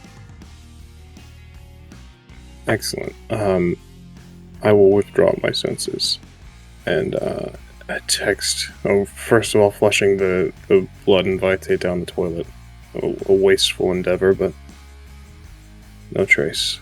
I will text as I exit, ignoring, I'm sure, the harsh words that people have to say to me in this club. I'll text my companions. Alleyway, we have a deal going on. And there surely are harsh things said to you as you exit. But we'll slide back over really quick out of order to Omen, looking at this guy down the bar a few moments prior. Omen's gonna take his drink and slide up to him. Does he have a drink in front of him? He does. Hey man, how's your night going? Oh, me? I'm fine. I'm doing fine. Doing fine. You sure about that? Yeah. I just, feeling a little low, you know? Yeah, no, I feel you. I tried to hit up the red room earlier, and the guy I was looking for wasn't there. So, same boat. that guy down at the red room, he never has the right stuff. I mean, I've been hearing about this new stuff. I don't know about you, but No, don't even start. That I mean, we just shit, started here. I'm starting it. That Vice shit, is that what you're talking about? Yeah. Look, man, I got some the other night, and I took a pill, and I'm telling you, nothing. The whole damn batch probably got stepped on. I mean, do you still have it? Yeah, Got like 3 pills or something. Yeah. I mean, if it doesn't do nothing for you, I'll. You want this drink? I'll take it off your hands. Huh. That's funny. Tell you what. 185. Call it a deal. 160. Oh, let me see that you have it first. Well, I don't have it here. I'm not a fucking idiot. Okay. All right. 175. 160. 5. 170 final offer. Done. All right, I'll take you to my car. Come on. All right. And then I'm just gonna pull out his phone. Found some. Look, and then see the messages. See you out there. And then text Lark. Get off the drummer. We gotta go. I imagine that Lark has practiced this with Boa at the very least, that, you know, when she gives some sort of hand signal, then he should, you know, make a scene that he's taking her out of the bar, you know, like she's, you know, now she's done enough, you know, play the angry boyfriend routine or whatever. Yeah. And, like, he hops up on stage, like, shoves the singer down, like, grabs you and kind of just tosses you over his shoulder and slaps your ass on the way out. It's a ruined Dogma set. Just ruined it. Yeah.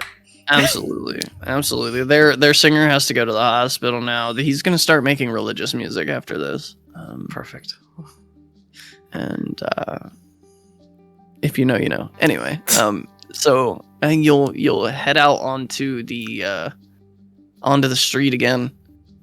Velasco, Calliope, and Lark going off towards this deal, I presume, with Boa, of course. I intended to go investigate the NOS. So Calliope and Lark going to check this deal out then. And Velasco heading up to the roof via the fire escape. All right.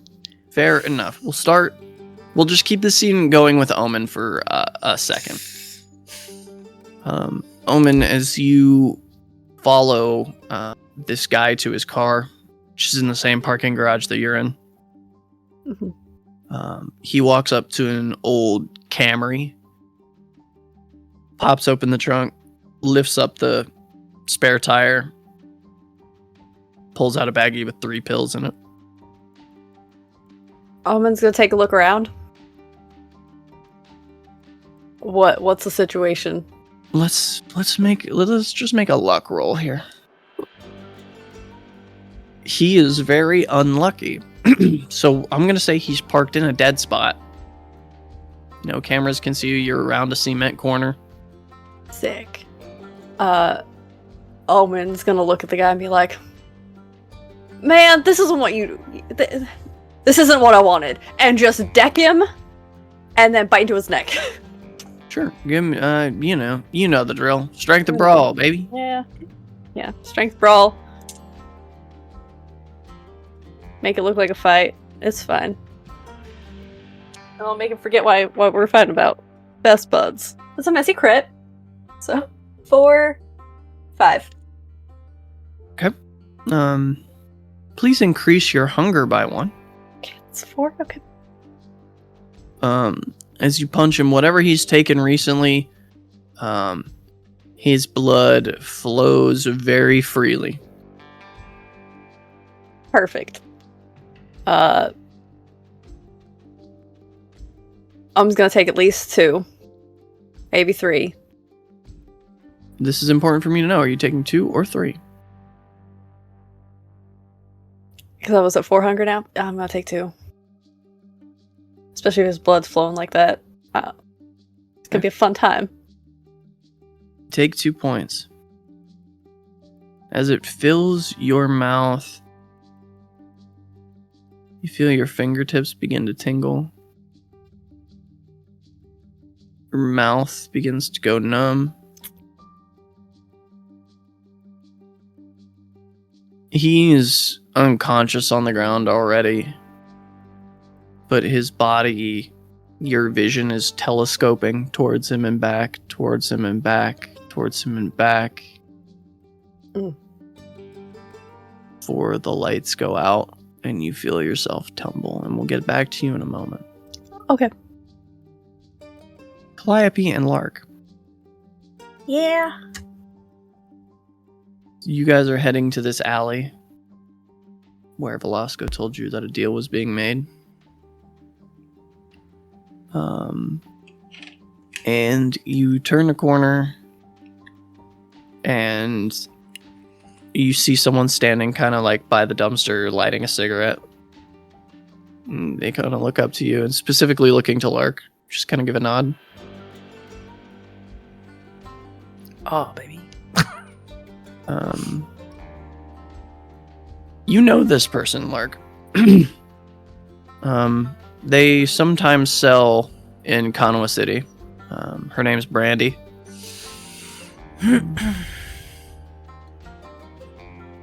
She looks up. She says, "Oh, hey, Lark. Hey."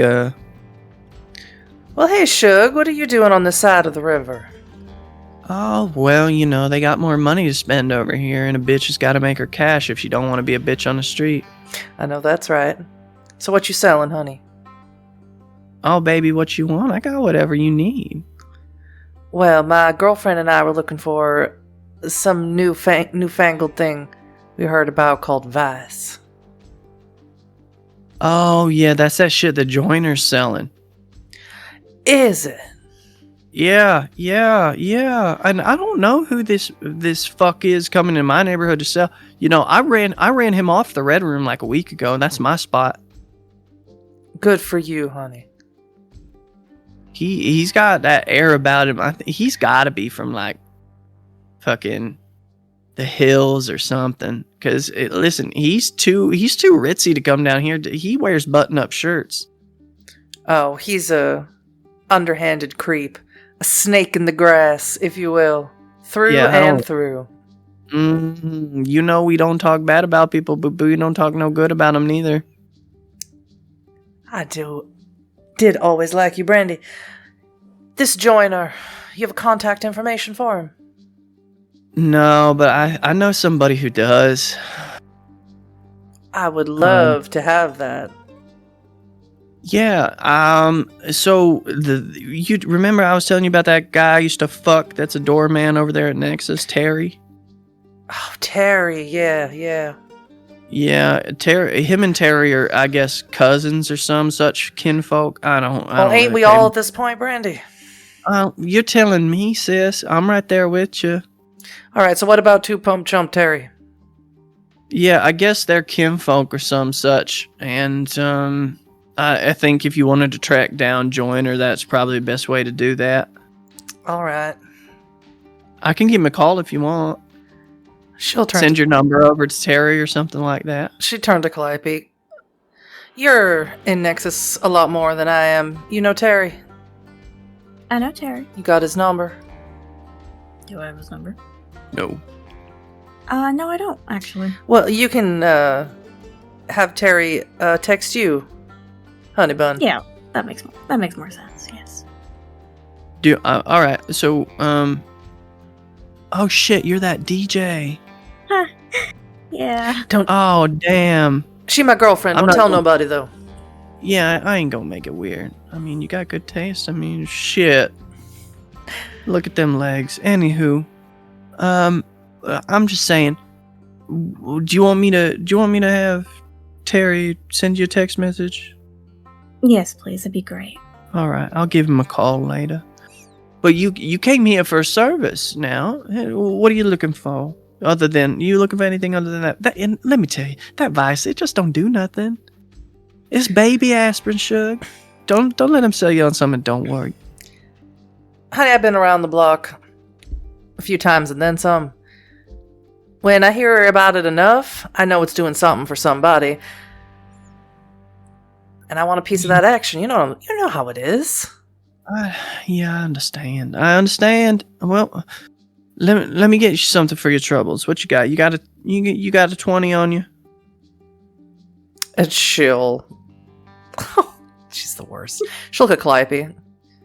You make a lot of money DJing, don't you, baby? Yeah, I do. And she'll look a little bit like, okay. Isn't she just so sweet, so shy? She really just comes to life when she's up on that stage DJing. But, when it's just the two of us, when it's just in private, she is just so sweet. I'd eat her up like a pumpkin pie, but I don't think you'd want to be sharing like that. I mean, unless you do. I mean, we can make this a menage a trois if you're feeling it. I don't think she's ready for that, but we'll broach the subject in a little while. All right. Well, then. And she takes the money from you, and she puts a baggie in your hand that has 2 pink dolphin pills. Said, I got these from a good friend of mine. He does his own pressing. I really trust him. That's about as good MDMA as you're gonna get in this city. Well, I will keep that in mind. Not that you have the best taste in men, but you do know your drugs. Well, men come and go. Highs don't last forever. Just gotta ride, baby. Well, whenever you do come down from that high, honey, I better see you at church. Oh, sure. Anything for you, Lark. We can sin all we want to, but eventually we need to pay our dues to God and all that. Do you really believe that? A lot of people look at Lark like, do you really believe that? And she'll just smile. Better be safe than sorry, Brandy. Well, how about I tell you what my old man told me before he died? There's 2 things you need in life, Larkstone. You need a nice wide-brimmed hat and a good pair of shoes. A good pair of shoes will let you outrun the devil, and a good wide-brimmed hat will hide what you're doing from the Lord above. Yeah, your daddy was an idiot. Come on, honey. We gotta go. She smiles and kisses you on the cheek. Bye-bye now. As we're walking away, I'll just kind of just kind of shove the pills into Boa's chest for your trouble. And he immediately hands them to Lark. I think we can find a use for these. I'm sure we can. Thanks for the money, Calliope. I can tell you're going to be very, very useful in the future. Oh, what can I say? I love to be of use. Yeah, that is what you Tremere do, right? Sure. And she'll walk a little faster.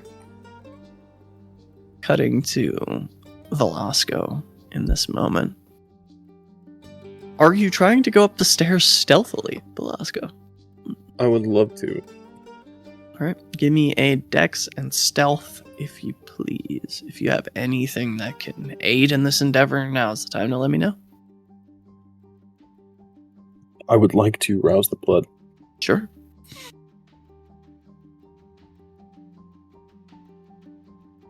We get hungrier. 3 hunger. We're going to expend some willpower and fish for a crit. We don't get it, but we do get 5 successes. Make a roll for the boy. Okay. So, as you move up this kind of rusty old staircase through this graffiti-covered alley, get up to the top of the building.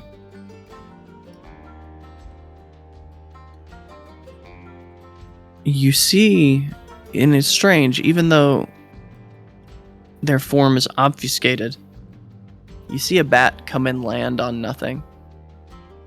Wait a moment, and then fly off. With the perceptions that I did see, I don't recognize this Kindred, correct? No. We'll break any sort of stealth we have and pull out a metal cigarette case. Fine evening, isn't it? There's no response for a long moment before you feel something pointed touch your back. You hear from behind you. You know, I don't think you'd find it very wise sneaking up on someone of my disposition, son. Well, perhaps, yes, but I've come to, say hello, as it were. I didn't want to cause any ruckus on my way up here lest we were followed. You know, I can say this at the very least. At least you introduce yourself to the sheriff first when you come into a city. What's your name? Pardon my manners. Velasco Zavala Osario Listen. At your service. Well, I'll be damned. I thought there might be anarchs on Camarilla turf. Your name is known to me, son. Well, I had a feeling you being the sheriff and all. So what's to keep me from shoving this stake the rest of the way through your back? Well, that would be quite rude. I would say civility, at the very least. I come to bear no harm. What's to stop someone from coming to see a new club, up and coming, and trying to make a name for itself? Is that within your traditions there? Fucking turf. Lines have always been a bit muddied, in my opinion. That's what happens when you live in filth. Well, be that as it may, I am here, as are you. Do you find my presence untoward? Are you inclined to run me through, Sheriff? It very much depends on the next words that come out of your mouth. Why are you here? Investigation, good sir. Something that I think might be harmful to your operation. Oh, yeah? Talk. There's a new drug on the market that does affect Kindred in a most peculiar way. Are you aware of such a thing? Have you gotten reports? Why do you think I'm here listening? Doing my due diligence. Well, good on you, sir. I am the same.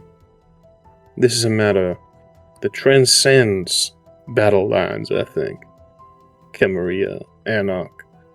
No, we're all affected, and with the threat of mortal eyes and guns, I think that this is an endeavor which we can all agree needs to be put to bed, put to rest. I can share my information. If you would kindly share yours, we can be quick and done and easy with this whole matter, and then with each other. What do you know? I know that a deal is happening soon. I know that a man named Joyner is a contact, a thread to pull to find the source. Joiner, huh? I haven't had the pleasure just yet, but I do intend to make my acquaintance, you see. Never heard of him. I'll tell you what I know. I know this shit's bad. I know we had to run a cover-up. One of the Primogen got their fangs into a tainted vessel. Killed 14 of their ghouls. Drained them dry. That is peculiar. Up to now, I hadn't heard of such dire repercussions. Everything I had seen and heard was akin to sleep, falling into a deep slumber. hallucinations and the like. But no harm was done, not to any mortals or anyone in the vicinity. Well, that's the rub. High enough dosage. It starts to burn up your blood. Leaves you hungry when you wake up. Peculiar. I Like, see. they bleed from the nose and the eyes and the ears, and it's black. Like it's all that vitae's been burnt to a crisp. I see. Very interesting. I'm not gonna kill you tonight, Lick. But if I see you again in my territory, I'll fuck your skull. I will be certain to keep that in mind. What might I call you? Or do you prefer just Sheriff? Miss Badger. Badger. A pleasure to make your acquaintance. Get your Might I give you a cigarette as a parting gift? Get your bitches and get out of my territory. No need to be rude, Badger. We'll be on our way. Good evening. You feel the object pulled away from your back as an onrush of bats flies past you. In that moment, we'll go ahead and go back to Omen for a moment. We don't have to. It's fine. Omen, as you dream, you find yourself back at the shop in South Charleston.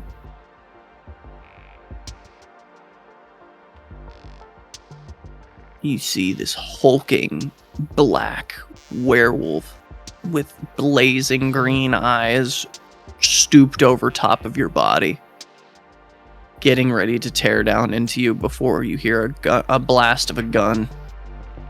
You see half of its face is just eaten off in a moment, sizzling hot. What you now know to be a silver wound from a shotgun. As you see your sire, Scarlet,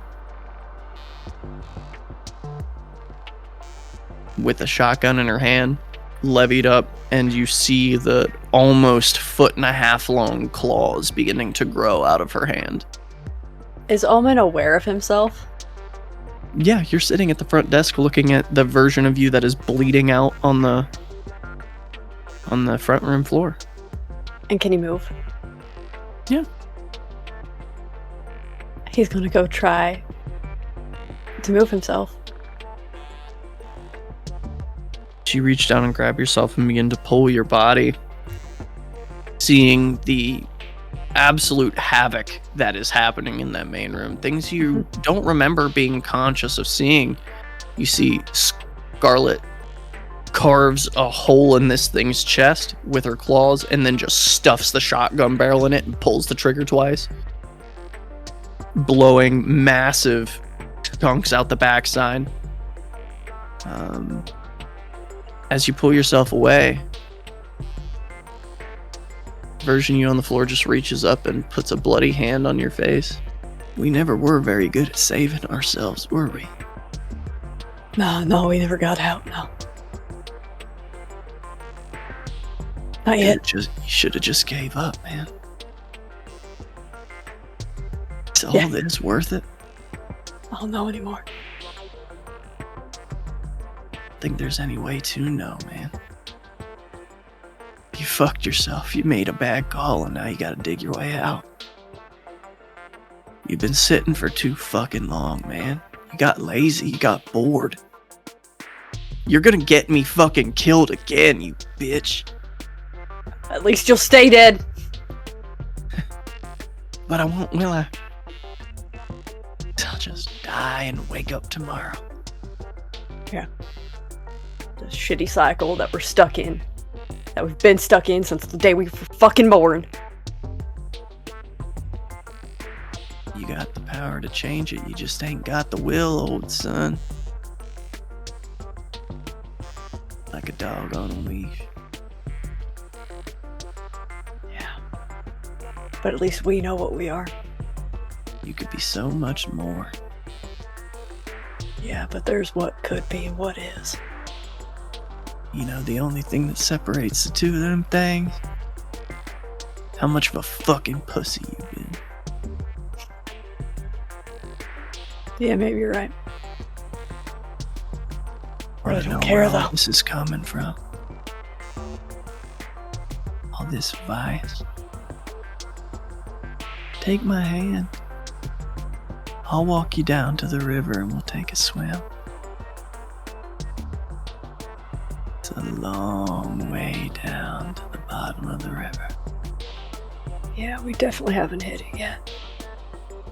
And you see Scarlet walk into the bay. She kneels down beside your body. No, Scar, you don't. Just let me die. Just let me die. Just please, Scar, please. Takes the back of your neck in her hand and leans down. Another thing you don't remember.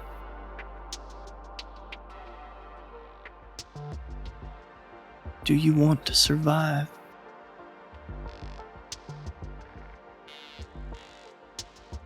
You're unsure of whether it was maybe a twitch of your slowly failing nervous system. Maybe you meant it.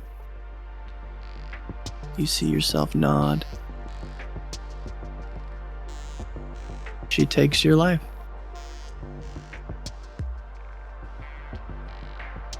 As you transcend forward, find yourself in this dark echo chamber.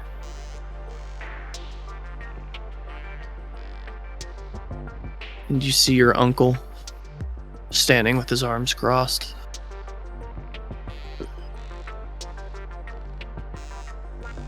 I'm gonna need those bullets, Omen.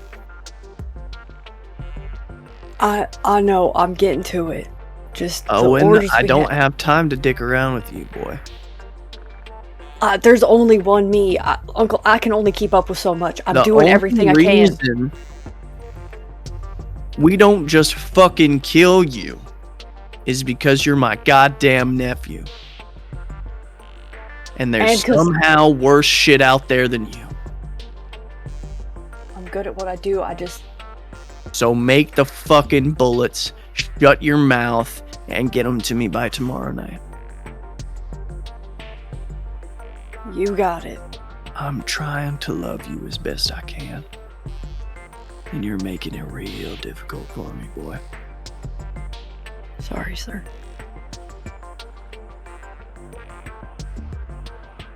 Look, this is important. Get us the bullets. And I'll keep making sure nobody comes around here and bothers you. It's not your fault.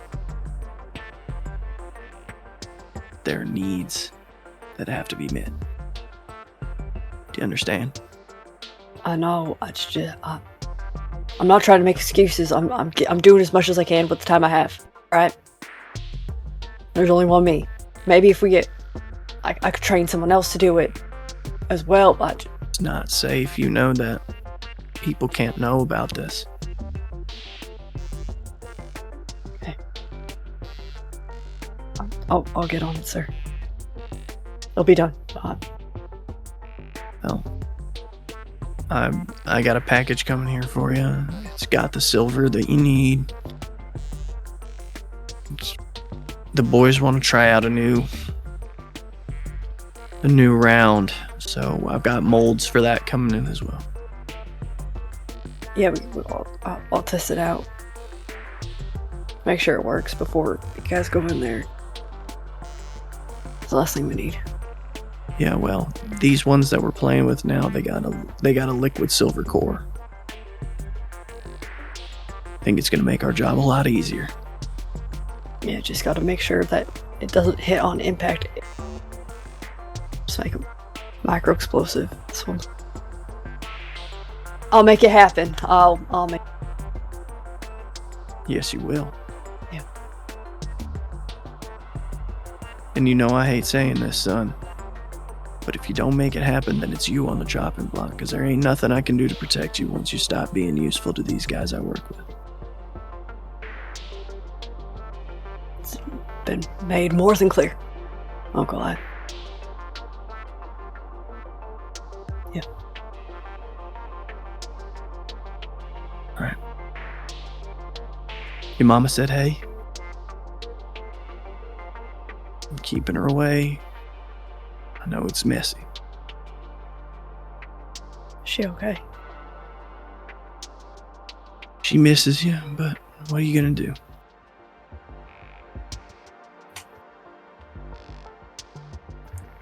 Yeah, we'll get on your order. Alright.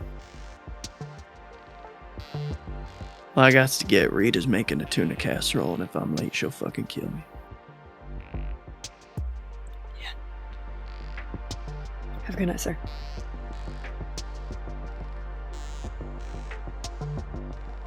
And as you come back to conscious, you find yourself tearing this man you bit to pieces. His viscera covers your body. You've torn into him and torn him to pieces like a feral animal. Fuck. Okay. With that, we will reconvene with Velasco, meeting up with Calliope and Lark. Ladies. Well, wait, I did you trust your sneak off investigations to? went well. Well, To do investigation of my own. You should have been there. Investigating what? Oh, I was there. Look. I saw your soiree with the dancer, or with the drummer, I should say. Calliope, I understand you have a lead. Yeah. How'd you know that? I am everywhere, darling. Well, hold on a second. Omen sent all of us texts, so don't try and act all mysterious when we all received the same text message. And where do we find Omen? I assumed Omen must have been with you because he wasn't where he told us he was going to be. Just a moment, if you would kindly, and I will, with the reactivation cost, cut open the initiation scar on my palm and cast my senses out once more to find Omen. Since this is a new scene, I need you to make a roll as well. Question, since we'll be exposed to blood, should we Rouse checks? Yes, please. So as soon as Omen realizes what's going on, he's actually gonna text the group that we need to get out of here. Trying to help you out, Avery. Another success. I'm still at 0 hunger. Wild. Wild. Lark gets her needs met. She's a kept woman. She's a kept woman. Oh my god, what a girl boss. Calliope? I succeeded. 3 successes. 3 successes. Feeling out through the air, you follow beneath the ground into the parking garage, where you feel the anger in each taloned swing of Omen's arms. You feel the desperation. You feel the feral rage. Something is dying. Or rather, simply being torn to pieces. The parking garage. We need to go now. Omen is feral. Oh, shit. Okay. I will make off in a run. As you all head down to the parking garage, You come around the corner, you see that Omen has their phone out, bloody-handed, texting. Like, full on, like, it's the texting while taking off the bloody shirt because we're gonna have to change shape. Just sneak out. This is a scene you come upon. I mean, he's essentially turned this man's head and chest into a Jackson Pollock on the walls of this parking garage. Omen, honey, did you lose control of your beast? No, this son of a bitch lied to me about how long it'd been, and oh god, and yeah, full on just taking and starting to throw the body parts into the trunk of this Camry. We need to go. The sheriff is in town, by the way. He gave us a quick warning that we need to leave aptly. Oh, right. So Badger's here. I made a yeah, fine. Yeah, that's. I wish you had told me that Badger fine. was here. I've entertained him once or twice at Nexus. I think he likes me. Well, I can certainly say he doesn't like me. I So wonder I why. can see that. let's go on and get out of here so we can reconvene at a more friendly place and discuss what we've learned. Sounds good to me. Lark's gonna look at Boa. This slop job that's happening. Yeah, Doc- he's actually stepped forward at this point, and he puts a hand on your shoulder, and he says, "Why don't you let me handle this? Do what you have to do. And let me handle the body, if that's all right with you." I mean, you're good at cleanups, right? Sure am. Is that all right with you, Lark? Well, Yeah, darling. Do what you do best. Besides that other thing that you do best. I was about to say, I don't think that thing with my tongue is going to be of much use right now. Maybe later. All right. Yeah, I'll take care of this. It's not an issue. You guys just get out of here. good man, Boa. He moves to his vehicle, which was not very far off. Opens the trunk, folds a table out of the trunk of this SUV that has a full CSI kit, and immediately begins bagging things, putting gloves on, sequestering everything, and cleaning up. Omen, sweetie, you wouldn't mind texting Dawn and getting him to tow Calliope's motorbike back to the church, or wherever she would prefer it to be. I think we should all travel together for this conversation. Yeah, if you wanna, I'll wait here while you bring the car around. But let's go. Sounds adequate. Um, Let's not split up too much, though. Who would like to join me? Just so we are all paired up. I'm feeling a bit, peckish myself. Don't drink that. Go with you. I will offer my arm to Calliope. Oh, A little- Calliope and Velasco heading back to the car. Omen and Lark staying here. Good to know. All right, please continue. I'm just gonna say a little, like, super, super polite for such a circumstance, but I'll take it. Yeah. So as we're walking back quickly, Calliope looks like she wants to say something, but she doesn't feel like it's appropriate. Forthrightness is the way to my heart, Ms. Rose. Is there something you have a question about? Yeah. What did you do to find Omen like that? That is a particular practice that I use. I am a skilled sorcerer, some might say. Really? Quite so. A gift. And a well-honed practice based on my sire. You and your sire, I mean, for how talented you are. Really, I'd love to know more.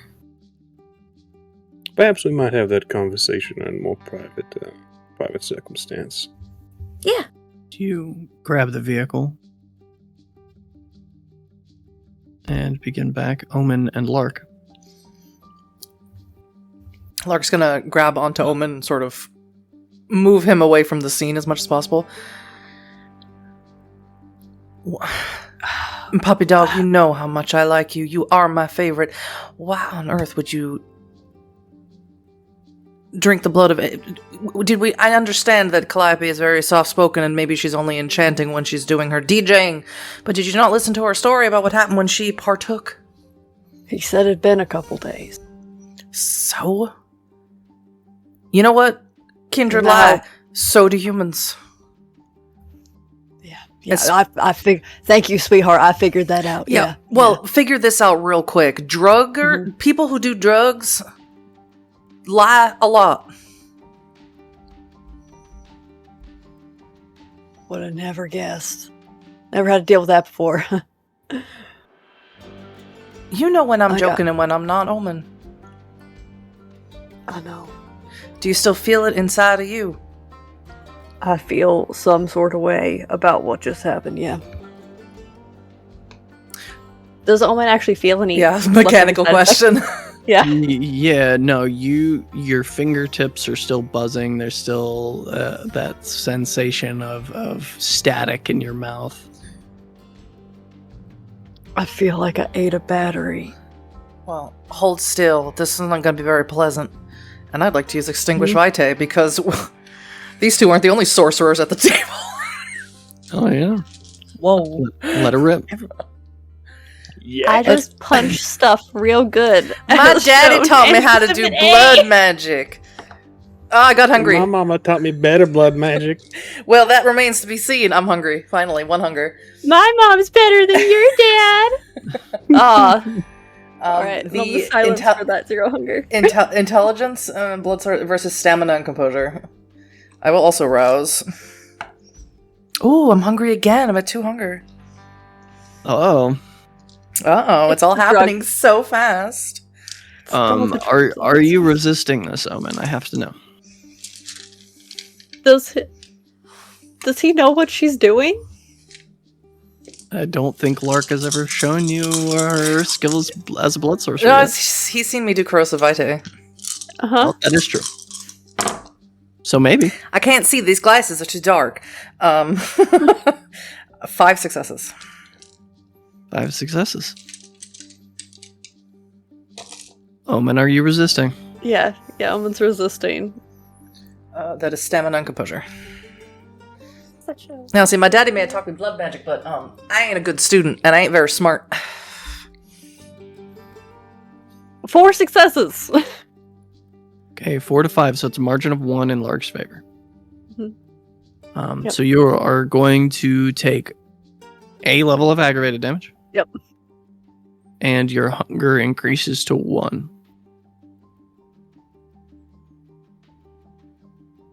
Okay. The feeling of like that quasi numbness and buzzing is gone. And as the blood comes from your nose and your ears, it is indeed black. Lark will grab like a bottle or a can or something in this alley and take some. Yeah. I mean, again, in this parking garage, your ghoul has a full CSI kit there. There's certainly a profound amount of vessels for you to collect things in. Yeah, she'll just walk right up to it and take a little vial out of it. Yep. While you're taking shit, here's your pill, sweetheart. Thanks. And they are these tiny, like, sea green pressed pills. Well, I can add it to my dolphin collection, apparently. That's what you were looking for. From the Red Room. This is Vice. As far as I know. Then what the And hell? given what just happened. Yep. Then what the hell was Dolly being shot up with? She better not be on heroin. It's not important. Omen, before the others get back... Daddy still doesn't know about Boa. I would prefer that our new friends don't know about where I found him.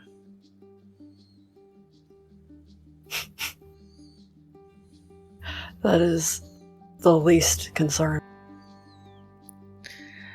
Well, it might be the least thing that you're concerned about tonight. But you still owe me. Obviously, I don't need you to help me with Joiner. We're doing that together as a unit, as a family now. But I do need what you owe me. Told you I wouldn't tell anybody. You told me you wouldn't tell Elliot. Don't try and play words with me. That's my whole bag. I won't tell anyone. Thank you. It's on you, whatever he does. Look at him with his little science kit over. I told you, Omen, don't be jealous. It is unbecoming of you. I'm bleeding goo out of my eyes. You are welcome. You say science kit as he takes a saw and begins to make the body into manageable parts. And Velasco and Calliope pull up in the Cadillac. Rolling down the window. Your chariot awaits, Miss Stone, Mr. Omen. Omen's gonna, like I was saying, he's gonna take off his shirt, especially in the pristine white Cadillac, so it doesn't get as much of the blood on it. What do you do? Lark will just shout at Boa as she gets in and say, "Don't forget to shower twice." And roll out the window. He just smiles and waves. Thank you again, Mr. Boa. I can see that you are quite useful, quite skilled at your craft. Somebody's gotta be. It will be good to call you friend. I don't know if we're quite there yet, bud. An ally, then, perhaps. Get back into the car. And you begin your drive back to Kanawa City, where you are free to discuss amongst yourselves as you ride in the vehicle. Mr. Velasco, do you have tissues of some kind? But Omen of course. Omen seems to be leaking. I'm fine. I got this. It'll be just wiping the black ooze coming out of his eyes and mouth and just smearing it with the blood. Ms. Rose, in the glove box, you'll find wet wipes and paper towels. Oh, perfect. And I will hand them back to Omen. I do love a No. man who carries wet wives. For real, is that like what you do? Like, just clean up? Is that your deal, man?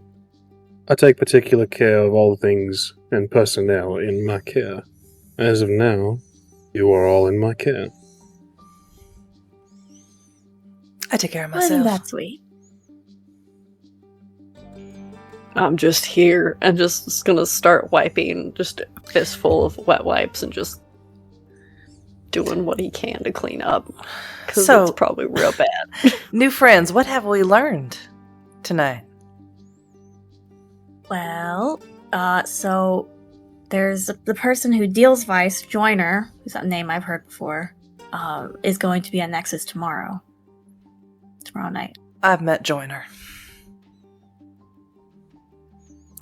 Ambushed me outside of my daddy's church. Talking all Oh. sorts of nonsense. I was supposed to meet up with him. I may have forgotten about it.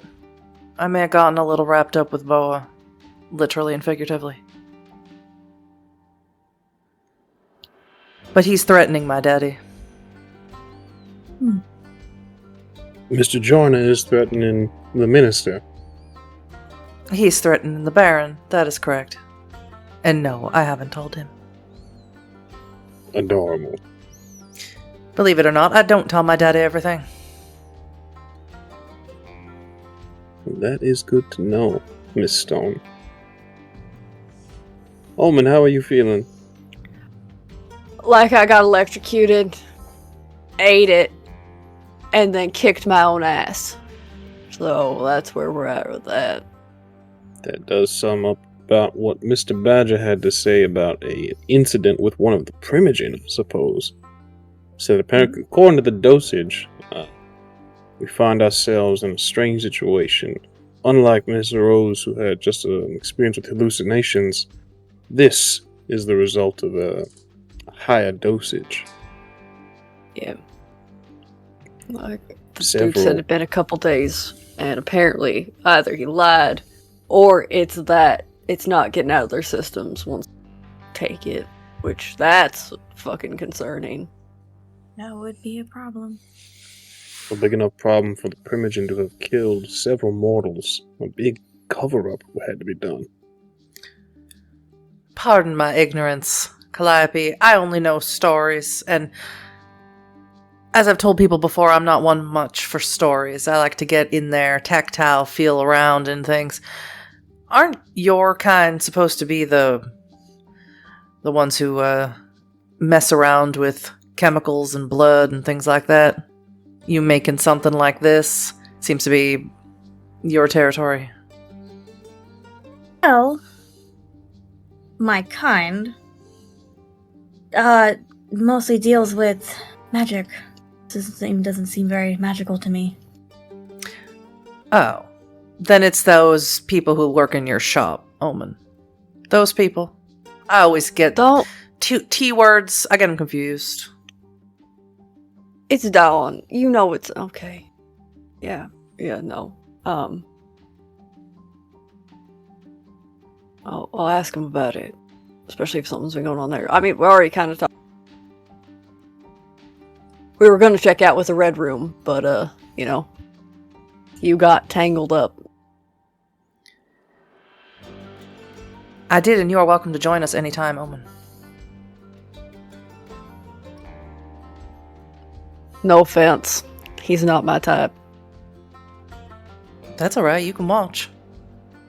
Once again, a more active participant, less on the watching thing. That's fine, he can watch.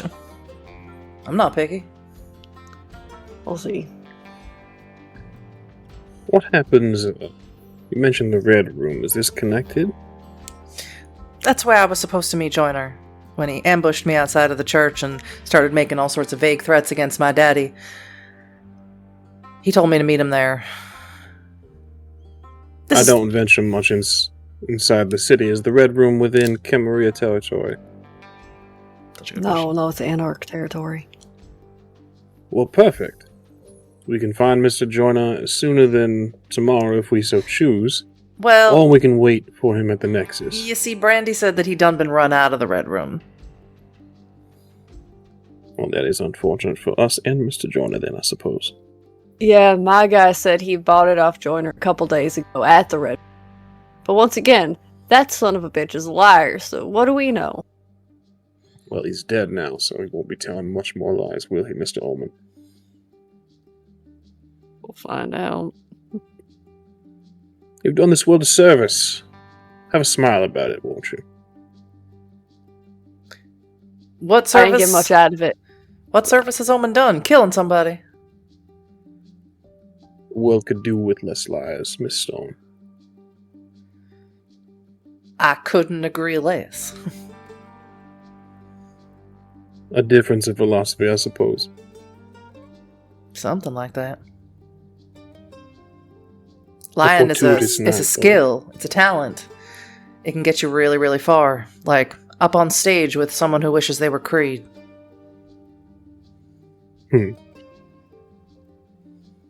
As I say, a difference of philosophy. It's at this point, Omen, that your bloody phone rings. Oh, shit. It's janky.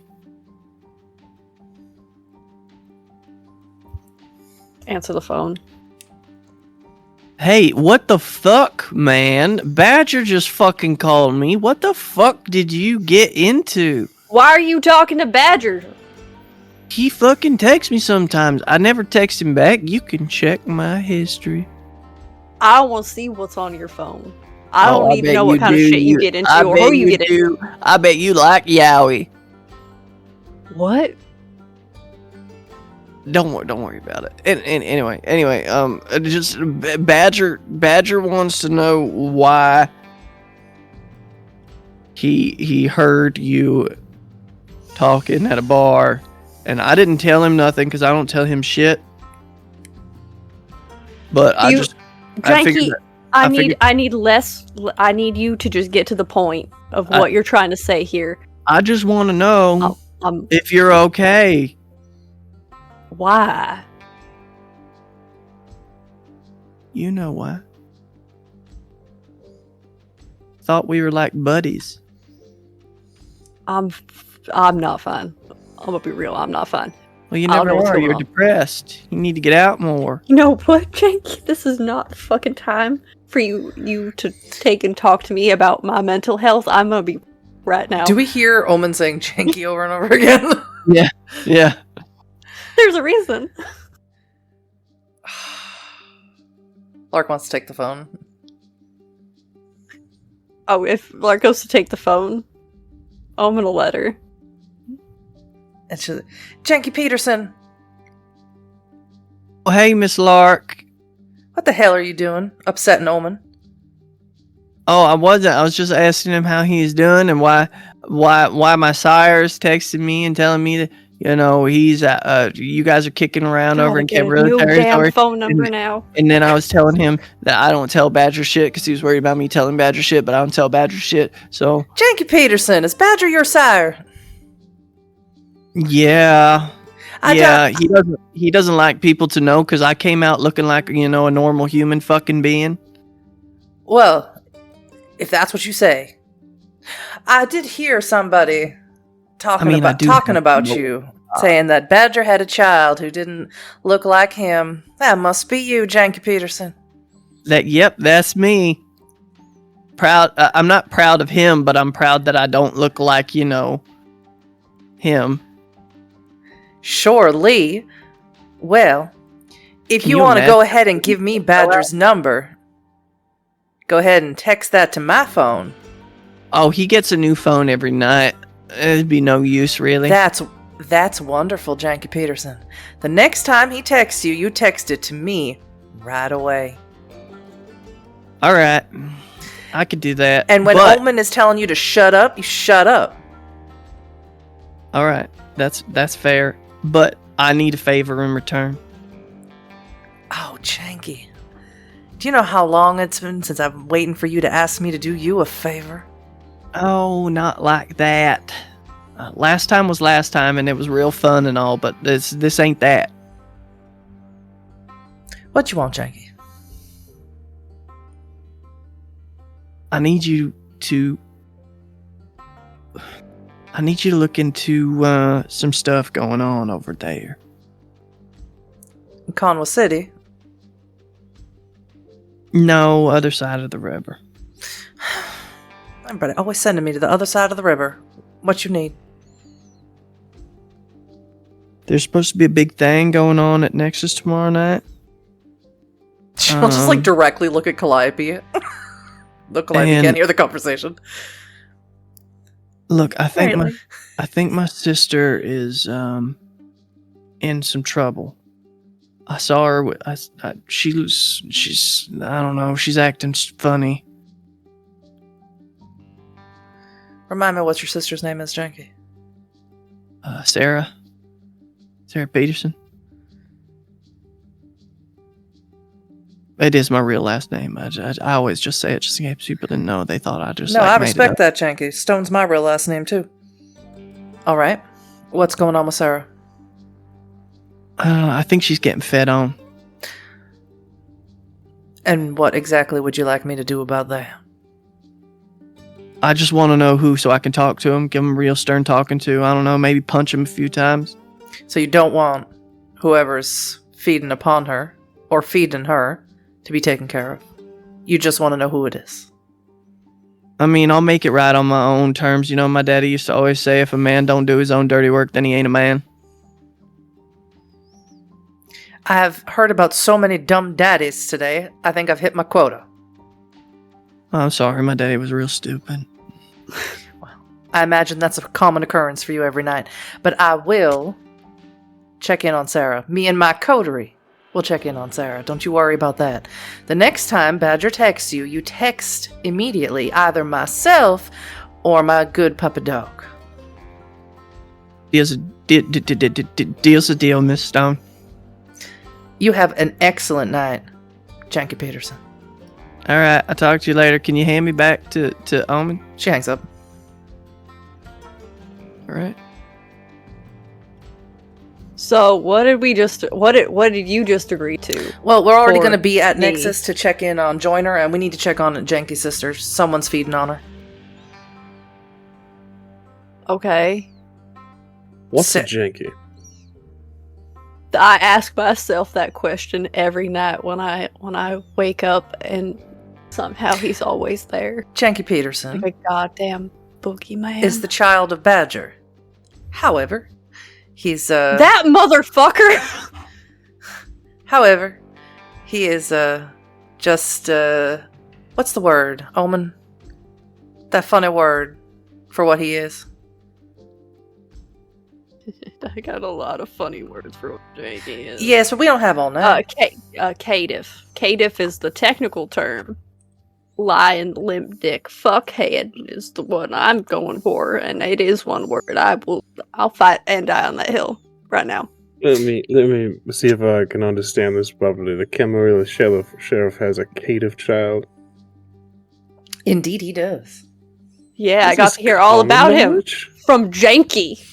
But that's fine. That's cool. It is not common knowledge. It is just How if you interesting. spoke about it in front of Badger, I imagine that you wouldn't live to see the rest of the night. And if I spoke about it in front of anybody else in the tower? I mean, I heard it. How long ago did we hear about it? Years ago. Heard Years about ago. From Max. Heard about it from my Auntie Max at Nexus. Well, this is the first time hearing of it. I find it quite interesting. I think I might keep that in my back pocket just in case. Well, in exchange for helping his sister Sarah at Nexus, I'm gonna get the number of Badger. Like I said, I think he likes me. We're at Nexus. We're already gonna be there looking for Joiner. We just need to look for Sarah. I don't remember what she looks like. Maybe Omen, you remember what she looks like. Has Omen met Sarah? No. No, I've never met. She's prettier than Janky. That's about as much as I remember. Might know Sarah. I might have seen her. All right, well, so we got a lead there. Nice. How's Calliope You would looking? be- She's in my fan club. What can I say? I see. Mystery solved. Hold on. She's in your fan club, the end of the sentence, or she's in your fan club, ... Well, you know what they say about ellipses. Actually, I don't. I don't know much about that book learning. Oh, that's fair. Ellipses, Yeah, that's no, what they're we're- called? Interesting. Yeah, no, we're close. How much of your lips seen of Sarah? That's what we're asking right now. I need to be real because honestly, I think I just got commissioned to kill you, and that's gonna make this a real awkward car ride. real awkward. That was also really funny, Omen. That was a good one. My puppy dog is very funny. No, Thank you. listen, she gets free passes, and, you know, she met her boyfriend through, well, I don't know if she met her met him through me, but they got close because they were hanging out with me. She's taken care of. Are you feeding on her or not? Yes. That was a lot of words to say. That yes, you are feeding on her. That's All right, so nice that's swap. not a problem. No, it's not a problem. See how, and you know why it's not a problem? It's just not a problem. We're gonna go to Nexus anyway. Janky don't know that we aren't investigating what's going on in Sarah, and we will do one of two things. You can point your DJing finger at someone else that you don't like. Maybe you got an enemy. I don't know, and we'll say it's them, or we'll just talk to Janky. And you find someone else to be in your fan club. Yeah, I feel bad for her, but sure, if it's that big of a deal. I don't want to make things difficult for y'all. We'll if you talk want to to feed Janky. off, look, if you want to feed off Janky's sister, who am I to stop you? I'm not. Okay. I'm not the constable. I don't have any say in what goes on, but in Maxine's walls. Look, I made a promise, and not for nothing. He may be a caitiff child, but he does as a child of the sheriff. And I don't wanna get messed up with things. I don't want to start getting into deals with Janky Peterson. So I'm gonna do the deal, and we're gonna talk to him, and it'll be fine. It'll be fine. Everybody likes me. It'll be fine. Okay, you Yeah? start making deals with Janky Peterson and we'll see how.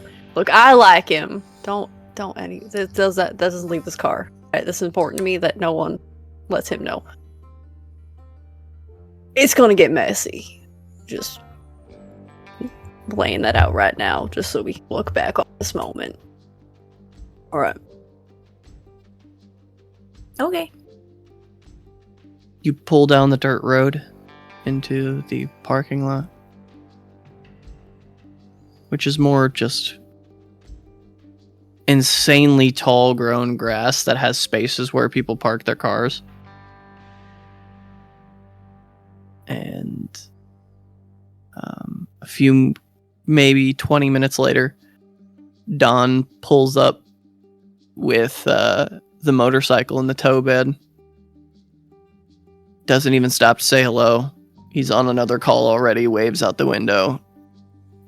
Bangs a Yui in the fucking tow truck and heads out to the road. Nobody bangs a Yui in West Virginia. Well, they do. They just don't call it that. I think the correct term is flip a bitch. It is flip a bitch, yeah. So, with all of this, with all of you unloading here, this is where we're going to go ahead and end this first session of Blood of the Covenant, Inferno. Thank you all for being here, and we'll see you on the next one.